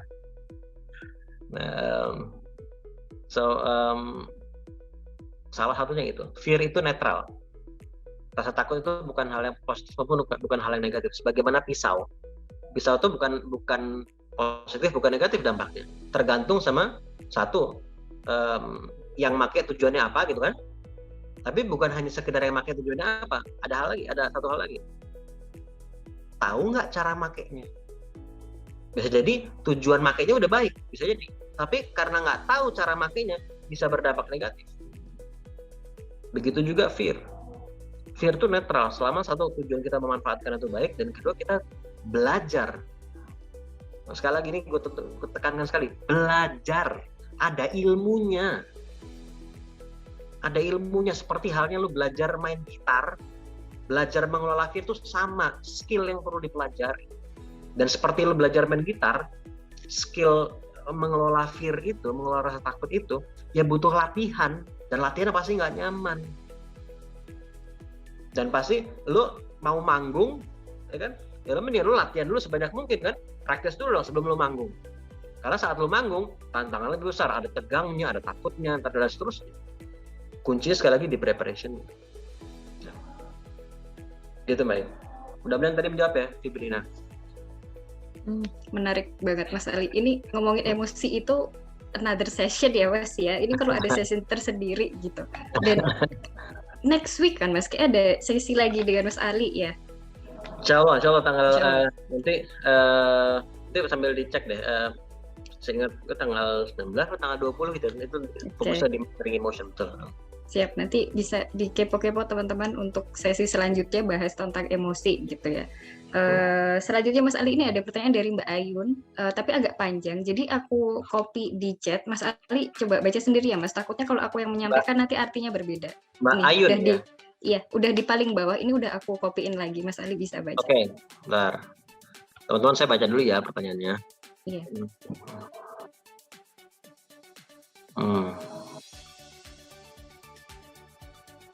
Oke, pernah.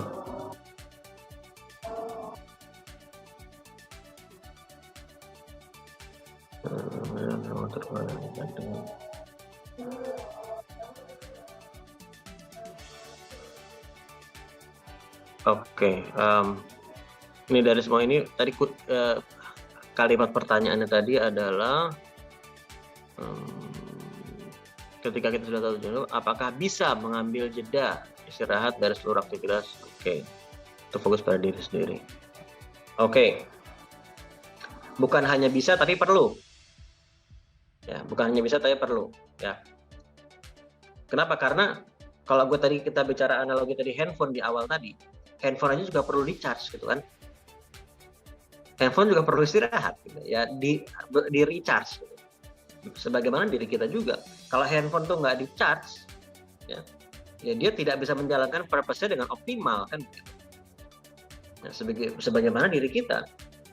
Kalau lo ingin terkadang kita mungkin bisa nge-push diri kita gitu ya. Itu kadang kita perlu go extra mile atau orang mau menyebut dengan istilah apapun ya. Tadi ya kita nge-push diri kita sedikit, that's okay, tapi jangan terlalu diforsir yang sampai akhirnya justru merugikan diri kita dalam jangka panjangnya. Merugikan diri kita dalam jangka panjangnya akhirnya merugikan pihak lain juga. Pihak lain dalam arti kita sebetulnya bisa berkontribusi ke si A, si B, si C dan sampai si Z, akhirnya cuma jadi si A, si B, si C doang. Karena kita yang sakit dan seterusnya. Nah, dan ini bukan hanya secara fisik ya, tapi secara mental dan spirit juga. Ya. Take care diri kita bukan hanya secara fisik, tapi juga secara mentally juga, spiritually juga. Itu sangat-sangat penting. Jadi bukan hanya bisa, kalau gue bilang perlu. Gitu. Dan by the way, yes, itu Start With Why-nya Simon Sinek itu sangat bagus. Golden Circle. Kalau belum baca tuh gue juga sarankan, itu bagus. Oke. Oke, thank you Mas Ali. Ini kalau dari aku lagi ya Mas, aku ada pertanyaan itu. Jadi kan tadi kita udah tahu nih apa itu tujuan hidup, terus kesalahpahamannya apa aja gitu, terus how to discover-nya juga gitu. Nanti kalau kita sudah ketemu nih tujuan hidup kita, tapi kita dihadapkan pada banyak pilihan pekerjaan gitu. Kita bingung mau yang mana gitu. Nah, terus jadi gimana caranya untuk memilih yang paling selaras gitu, Mas?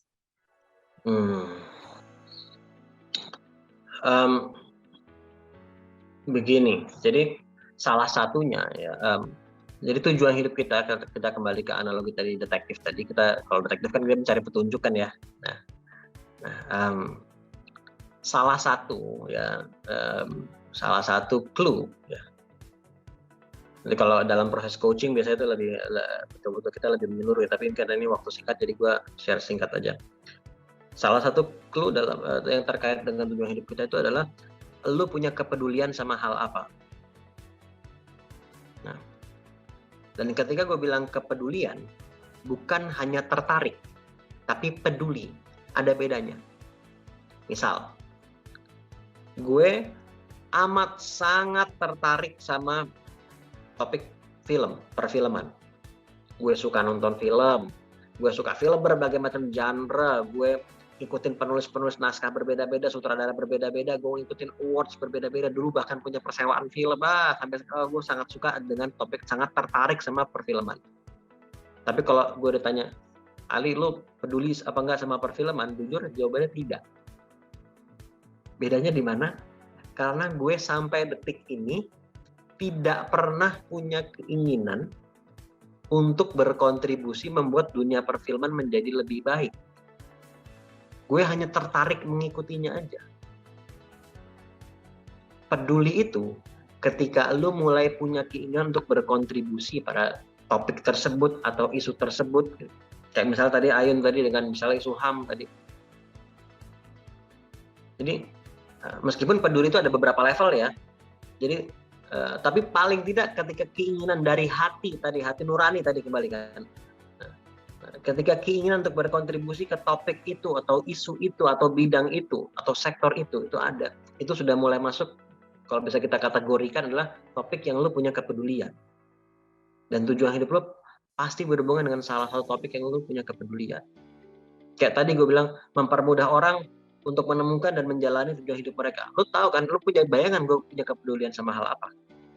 Tadi, membantu pasangan suami istri agar mereka dapat menjalani pernikahan yang harmonis. Lu punya bayangan dia punya kepedulian sama hal apa. Menyembuhkan pasien-pasien kanker agar mereka dapat sehat kembali gitu. Membangun industri kreatif di Indonesia agar bla bla bla bla bla seterusnya. Lu punya bayangan dia punya kepedulian sama hal apa. Jadi di antara berbagai macam pilihan tadi, PR awalnya lu punya kepedulian sama hal apa dulu. Itu yang di awalnya dulu, explore itu dan reflect pada diri sendiri. Dan dari situ, itu kemudian lu jadikan salah satu panduan ketika lu memilih karir tadi gitu ya. Oke, kepedulian kita dalam bidang apa, dalam hal apa gitu Mas, kita perlu tahu itu juga gitu ya. Bocoran salah satu clue tadi ya untuk tentang tujuan hidupnya. Nah, Mas Ali masih relate ke situ juga nih Mas. Kalau Mas Ali sendiri kan jenis pekerjaannya itu banyak ya. Tadi yang aku baca di awal ada Mas Ali adalah co-founder, Mas Ali adalah CEO, adalah YouTuber, adalah penulis. Aku dengar mau jadi TikToker juga. Jadi kan banyak gitu kan. Nah itu gimana Mas? Apakah memang sebenarnya ya nggak apa-apa banyak gitu, atau apa harus satu gitu sebenarnya? Kalau tadi tujuan hidup satu gitu, tapi kalau karir atau pekerjaan ini gimana? Ya, kalau gue teringat bukunya Rene Suhardono, Your Job is Not Your Career. Gitu.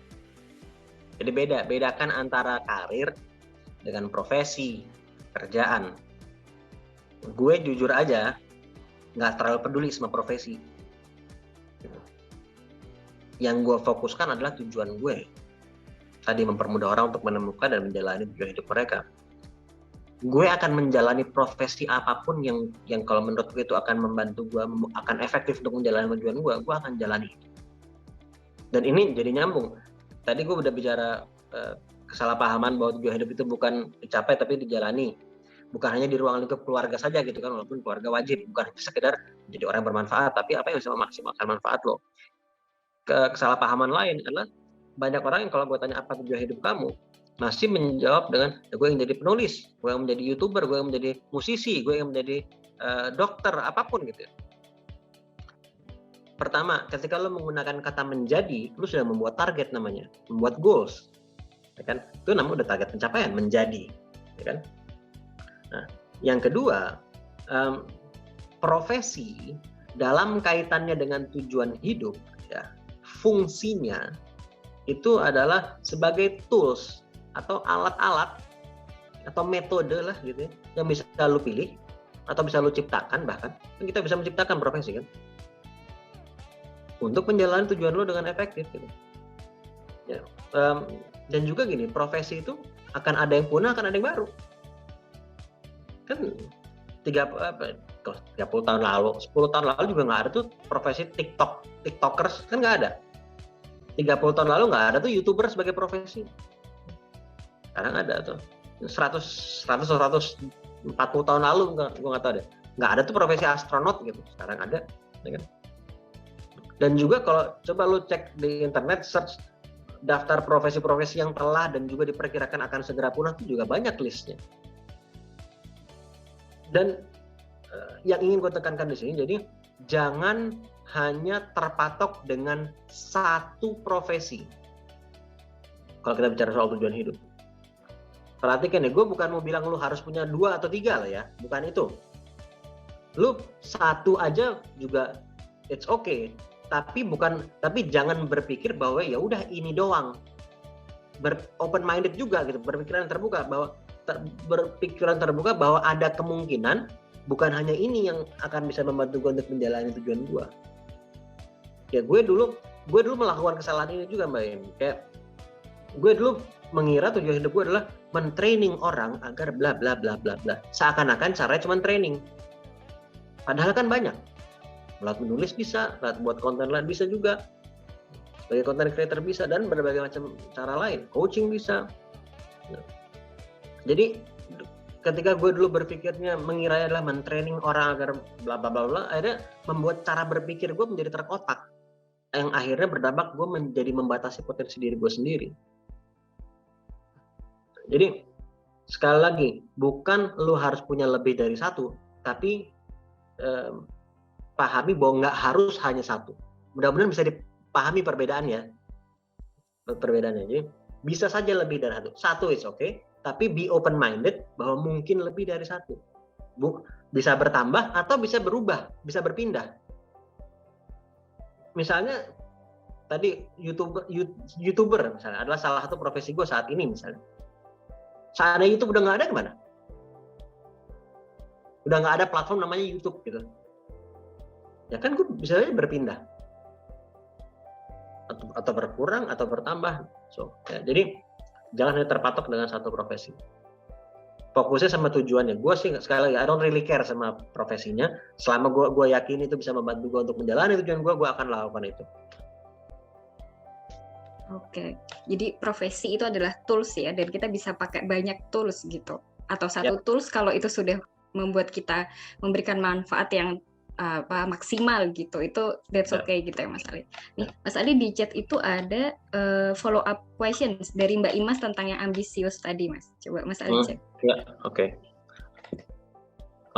Nah ini loh, berawal dari tertarik lalu peduli dengan isu nafsa yang akhirnya membuat saya fokus dan akhirnya membuat lembaga sendiri, ambisius karena memang saya terkadang sampai tidak memikirkan diri sendiri. Akhirnya jadi lalai dengan salah satu kewajiban saya. Oke. Ini bukan pertanyaan, ini pernyataan berarti ya. Ya, jadi makanya tadi lu sendiri punya Mbak Imas, lu sendiri punya standar sebetulnya kan. Kita tuh sebetulnya pasti terlepas kita sadari atau di bawah sadar, itu punya standar-standar tertentu mengenai bagaimana kita menjalani hidup. Apa yang menurut kita tepat atau apa yang menurut kita berlebihan. Lu sendiri sudah merasa terganggu. Artinya itu sudah melanggar standar lu. Dan sekali lagi itu bukan pertanyaan, gue melihatnya itu sebagai sebuah pernyataan, tapi ya jadi be aware dengan standar yang kita miliki dan juga jangan terima mentah-mentah juga. Artinya kalau misalnya gini, standar gue dalam belajar, gue hanya mau membaca seminggu cuman 1 jam misalnya, itu standar gue gitu. Ya jangan terima mentah-mentah gitu. Kalau memang itu tidak membantu kita, ya ubah dong standarnya. Jadi, tapi pertama kita perlu aware dulu sama standar kita sebenarnya selama ini kayak gimana sih? Karena banyak orang yang tidak menyadari standar mereka dalam aspek hidup yang berbeda-beda. Standar kita dalam mengelola kesehatan, standar kita dalam berhubungan dengan keluarga, standar kita dalam berteman, standar kita dalam beribadah, misalnya standar kita dalam macam-macam, dalam bekerja. Aware nggak kita punya standar seperti apa? Dan misalnya jangan-jangan lu standar lu dalam bekerja tadi itu tinggi, tapi mungkin standar lu dalam menjaga hubungan keluarga masih rendah, sehingga berdampak seperti itu misalnya. Dan itu mengganggu. Dan lu merasa sebetulnya standar gue dalam mengelola keluarga dan sebagainya itu sebetulnya, kalau gue jujur sebetulnya ini perlu diubah standar. Jadi kita explore dan identifikasi kita selama ini standar kita itu seperti apa sih dalam berbagai macam aspek hidup kita yang berbeda-beda. Karena mungkin kita tidak menyadarinya. Ya. Oke, semoga menjawab ya Mbak Imas. Kalau nanti mau diskusi lebih lanjut mungkin bisa DM langsung Mas Ali. Mas Ali sangat terbuka ya Mas. Ini pertanyaan lagi adalah gimana kita biar bisa konsisten menjalankan tujuan hidup, Mas? Karena tadi Mas Ali juga sempat share bahwa setelah kita menemukannya pun nanti akan ada banyak challenge-nya gitu. Terus gimana Mas biar kita bisa konsisten?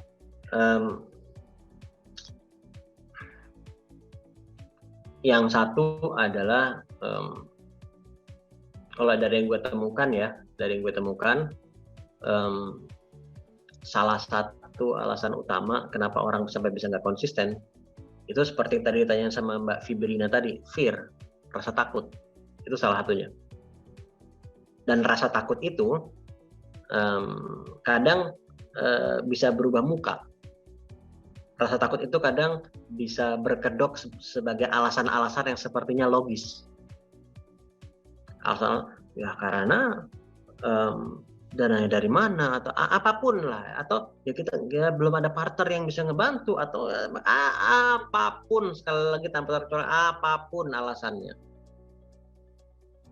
Terkadang emang itu benar, tapi sering kali yang gue temukan, dan ini gue ngomong gini karena gue sendiri juga pernah menggunakan itu sebagai alasan gitu.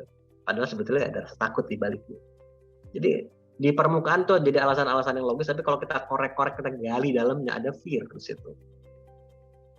Takut nggak berhasil, takut dianggap nggak pinter, takut macem-macem lah, takut nanti nggak dihargai, takut alasannya macem-macem. Ya, dan itu butuh keberanian untuk jujur. Ya. Jadi mulainya jujur dulu, gitu. Bahwa iya, gue memang punya rasa takut ini. Akui dulu. Nah, kemudian selain, jadi ini bicara soal fear ini kaitannya dengan mengelola emotion lagi sebetulnya kan ya. Ada erat kaitannya dengan ke situ sebetulnya. Dan yang kedua juga memiliki support system yang bagus, support system yang positif gitu. Karena artinya kita punya lingkungan yang positif. Terkadang kita ada lingkungan yang mungkin negatif yang tidak bisa kita tinggal. Gimana kalau lingkungan yang negatif itu adalah misalnya keluarga sendiri misalnya, yang selalu ngebully misalnya atau apapun gitu. Jika lingkungan negatifnya bisa kita tinggalkan. Jika nggak bisa kita tinggalkan, kita kurangi. Kalau nggak bisa kita kurangi, maka cari lingkungan yang positif untuk mengimbangi. Jadi yang jelas jangan dilakukan adalah jangan ya udah gitu. Ya gini, soalnya keluarga gue gini, soalnya temen gue ya sebetulnya gue juga nggak bisa ngelarang sih, lo mau ya udah juga gitu kan ya, tapi ya udah terima aja kalau kayak gitu hidup lo, jangan komplain terus ya. Lo tidak gitu, hidup yang istimewa butuh usaha yang istimewa, dah simpelnya gitu. Lo ingin hidup yang istimewa ya lo butuh usaha yang istimewa gitu. Hasil yang istimewa butuh usaha yang istimewa. Terkadang usaha yang istimewa aja belum tentu hasilnya seperti yang kita inginkan. Apalagi kalau kita terus tidak melakukan usaha yang istimewa tadi. Istimewa itu bukan hanya dari besarnya ya, tapi dari lamanya kita berusaha. Bukan hanya dari besarnya usaha, tapi dari frekuensi dan durasi kita berusaha.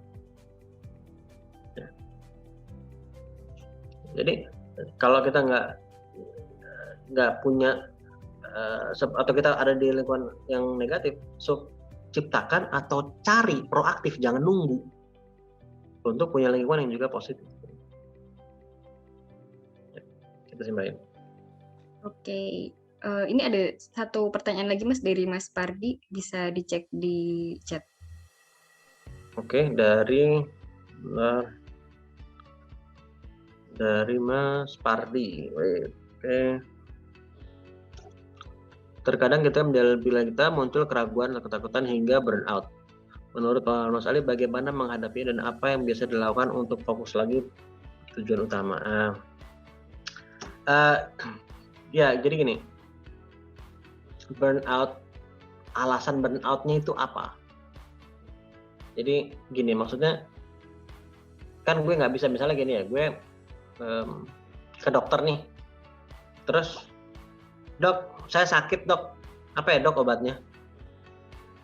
Kan dokter pasti perlu mendiagnosa dulu dong, sakitnya apa, kamu rasain apa, sehingga kita perlu mengetahui akarnya. Atau dok, atau nggak usah ke dokter deh, misalnya kita flu gitu, terus penyebab flu-nya itu apa, kan bisa macam-macam.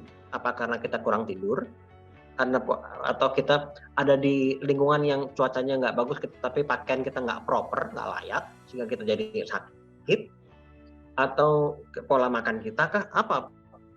Karena kalau penyebabnya itu kita misalnya flu karena kita kurang tidur, tapi yang kita beresin hanya pakaian kita, ya lu akan flu, ya nggak hilang gitu kan.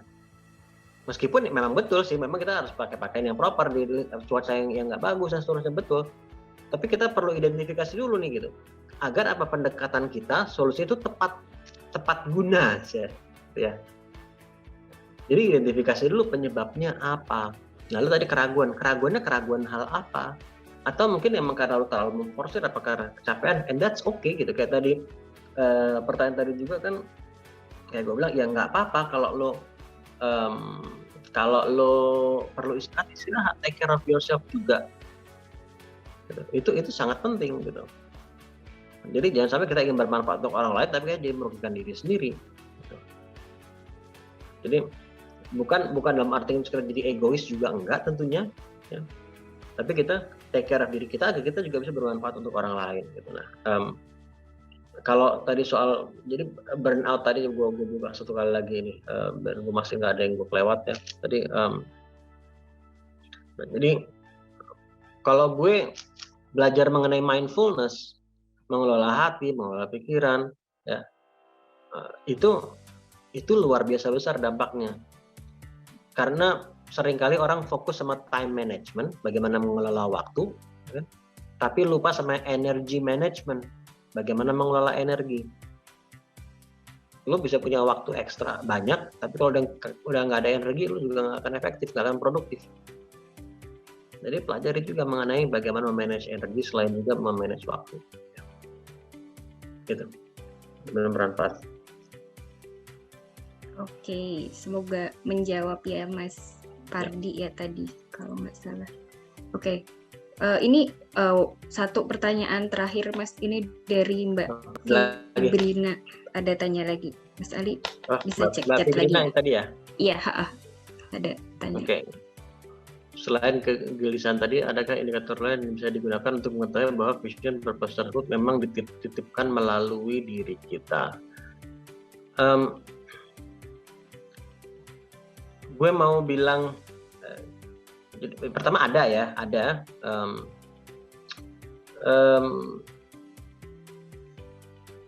Tapi pahami bahwa yang gue share di sini sekarang nih, Mbak Fibrina dan teman-teman semua, pahami bahwa yang gue share sekarang ini betul-betul hanya di permukaan gitu. Karena waktu kita tuh sangat terbatas. Gue biasanya kalau coaching, jadi ada grup coaching untuk menemukan life purpose ya, itu sebulan. 5 sesi, 1 sesi 3 jam, dan itu berbasis praktek gitu. Jadi hanya sesi pertama aja yang gue menjelaskan, 4 sesi setelahnya itu betul-betul practice exercise semua. Jadi sangat mendalam. Jadi ini waktu gue cuma beberapa menit. Jadi gue mau kasih tahu dulu, jangan sampai gue punya kekhawatiran karena hanya sempat untuk share di permukaan aja, jadi takut salah paham. Tapi salah satu hal lain adalah selain kegelisahan tadi, lo punya kepedulian sama hal apa, lo punya bakat apa saja, lo punya minat apa saja.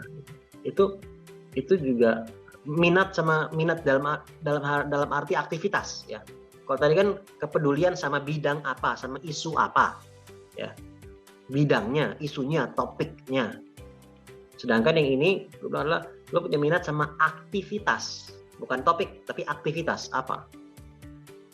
Dan mengidentifikasi kita punya bakat apa saja. Karena dari orang ke orang punya bakat berbeda-beda.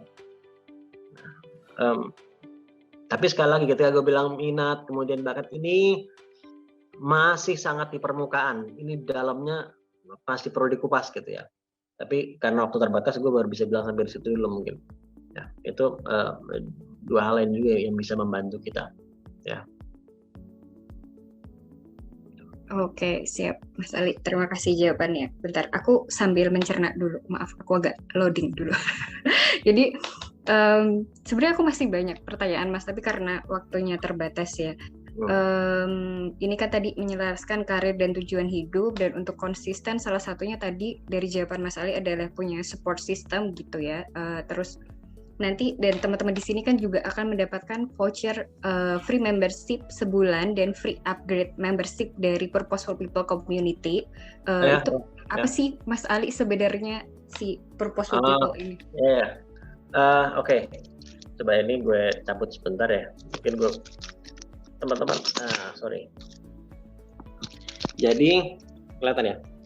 Tadi kan kita akan ngasih, jadi kita punya komunitas namanya Purposeful People. Ini adalah sebuah platform berbentuk aplikasi, dan insya Allah kita akan kasih free membership dan free upgrade membership selama sebulan yang bisa kalian manfaatkan.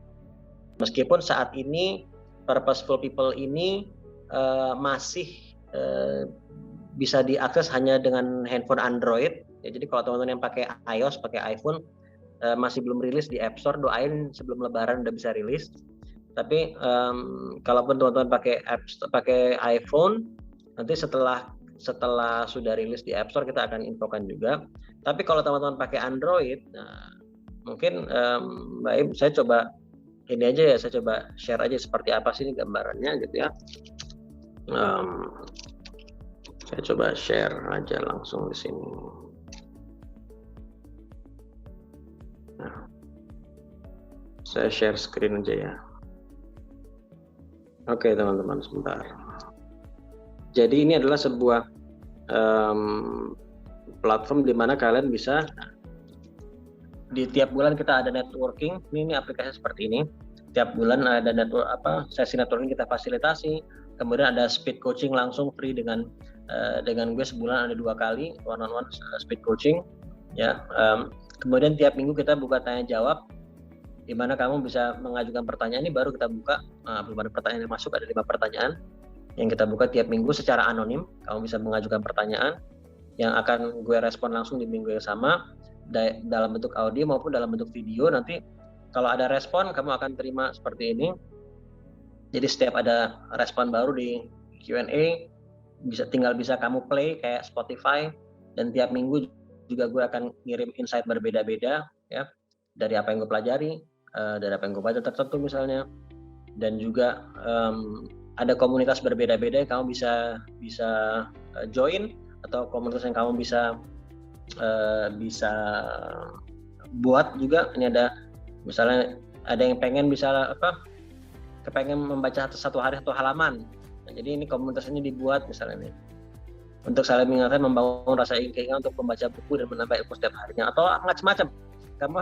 Gue pengen olahraga lebih rajin nih gitu misalnya. Gue ada nggak yang lain, gue pengen buat support system sama-sama yang bisa saling mengingatkan misalnya. Apa lo bisa buat komunitas topik apapun berbeda-beda ya.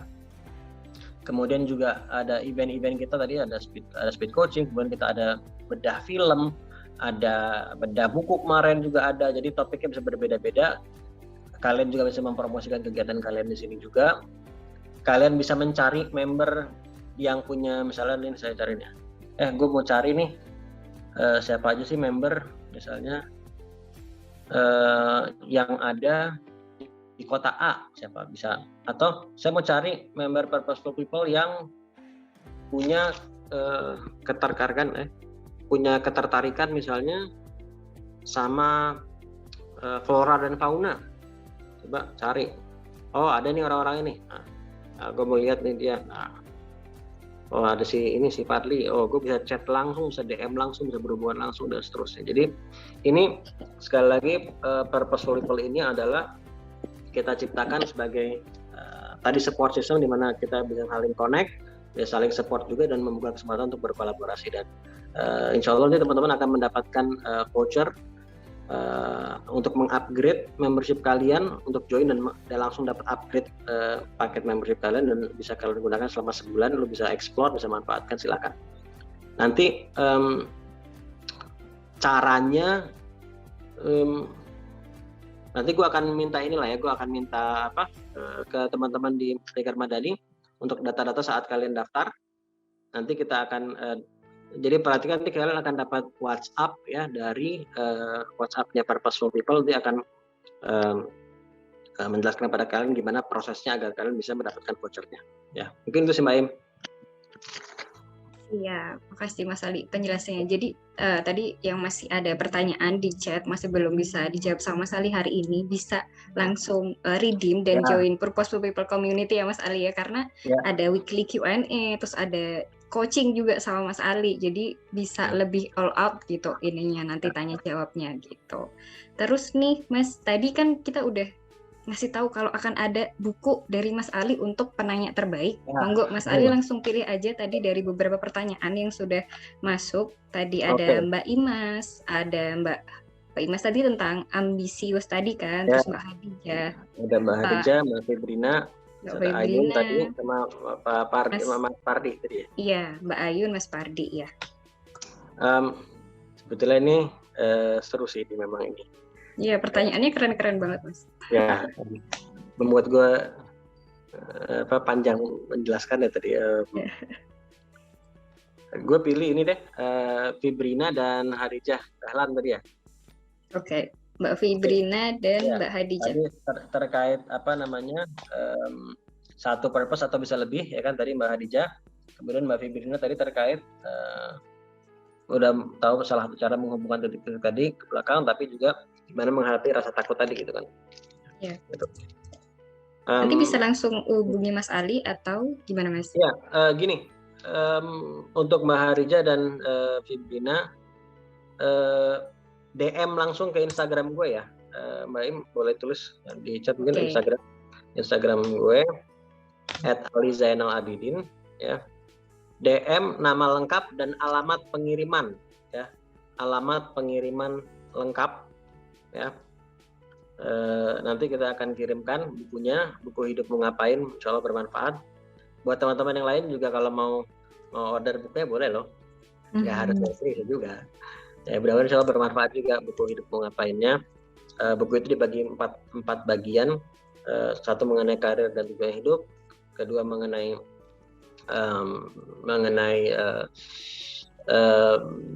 self confidence ya, kemudian juga mengenai hope ya.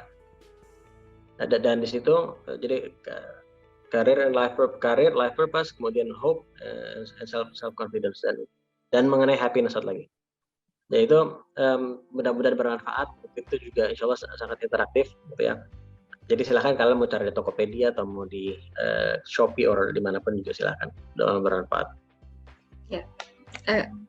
Aku mau spoiler sedikit tentang buku Mas Ali. Jadi Mas Ali khusus ngirim ke Karanganyar bukunya buat aku. Makasih loh Mas Ali. Jadi aku udah baca. Terus itu banyak pertanyaan-pertanyaan. Jadi cukup praktikal juga gitu. Jadi setiap aku ada kegalauan tertentu gitu, aku baca lagi gitu. Kayaknya kemarin aku ada pertanyaan yang sama, terus dan ada jawabannya di situ. Jadi itu sangat menyenangkan. Terus ada cukup colorful gitu, warnanya kuning gitu. Jadi semangat bacanya buat aku yang nggak terlalu teks banget gitu sebenarnya. Jadi itu sangat menarik bukunya.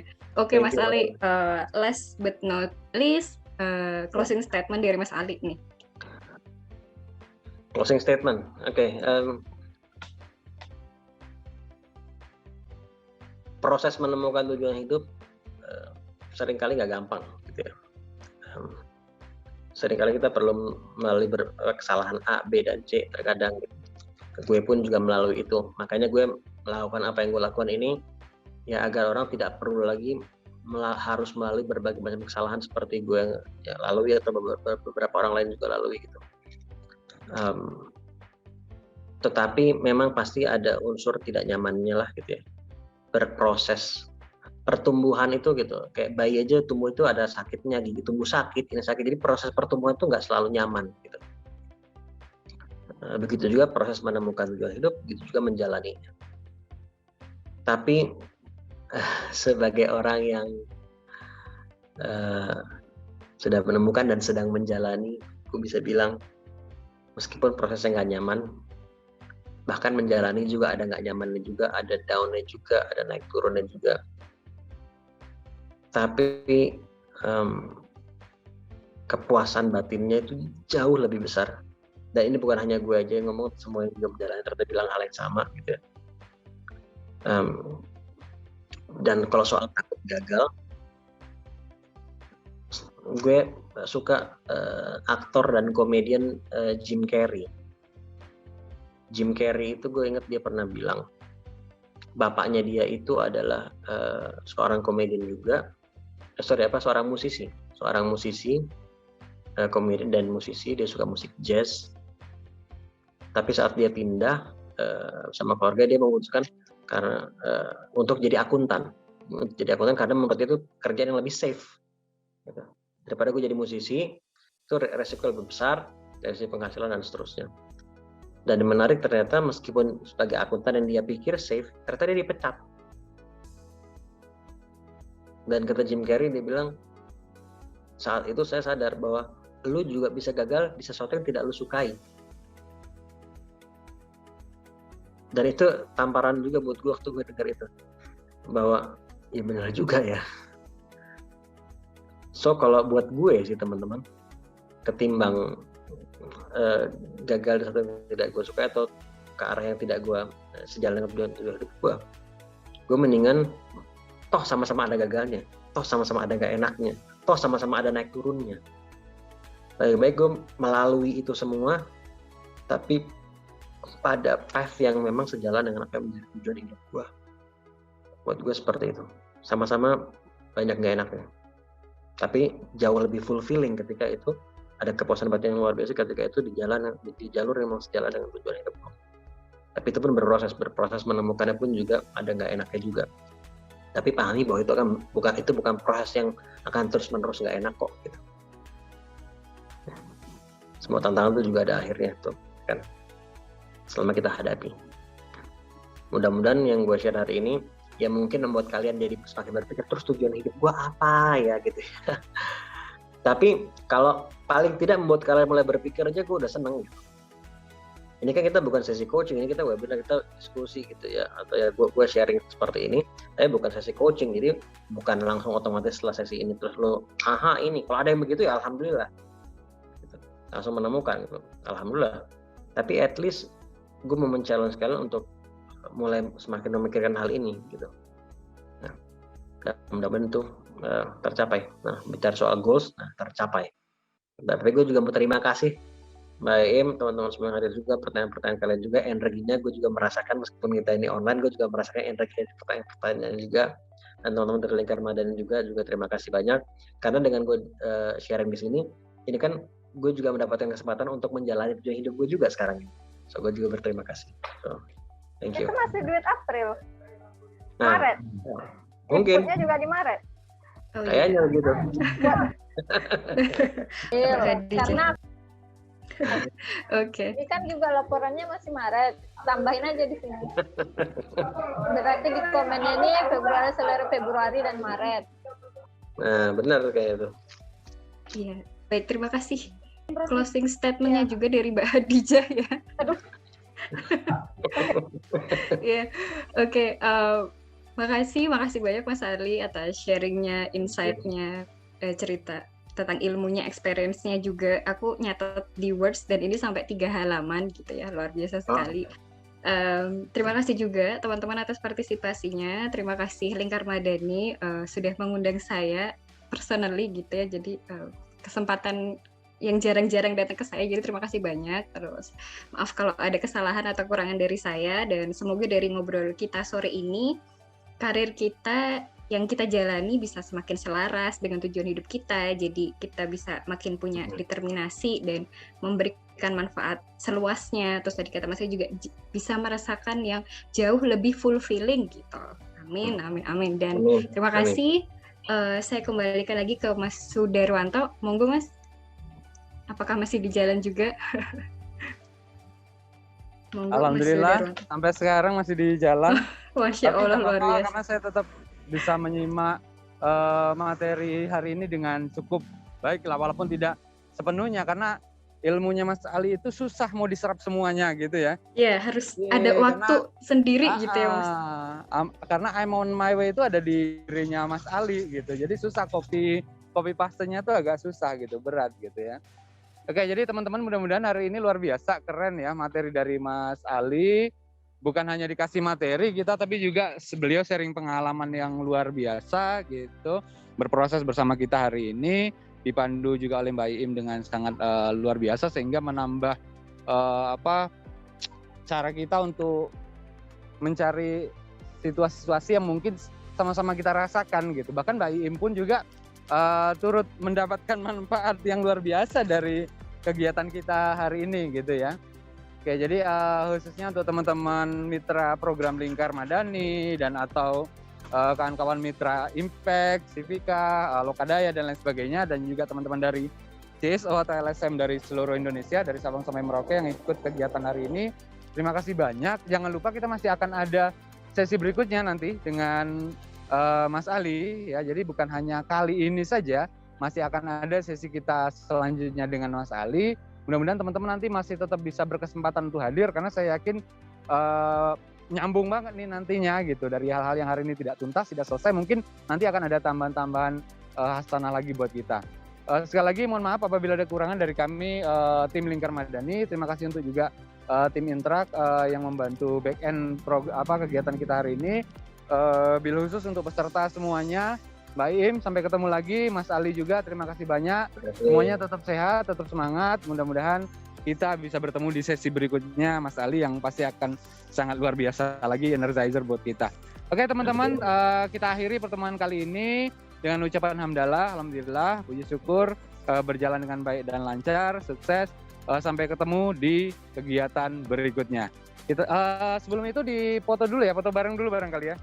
Om David bisa bantu ya, di arrange, silakan buka kamera dulu biar ada dokumentasinya. Oke ya teman-teman, kita buka videonya, foto-foto baru. Masih belum semua nih videonya nih, karena ada 2 slide misalnya. Iya, ada 2 slide. Tunggu. Udah selesai gini baru terasa aus sih. Siap-siap berbuka ini Mas Ali. Oke, saya hitung ya. 3, 2, 1. Sekali lagi karena ada slide kedua. Oke, terima kasih semua teman-teman yang sudah hadir hari ini. Jangan lupa untuk menghadiri webinar berikutnya bersama Mas Ali.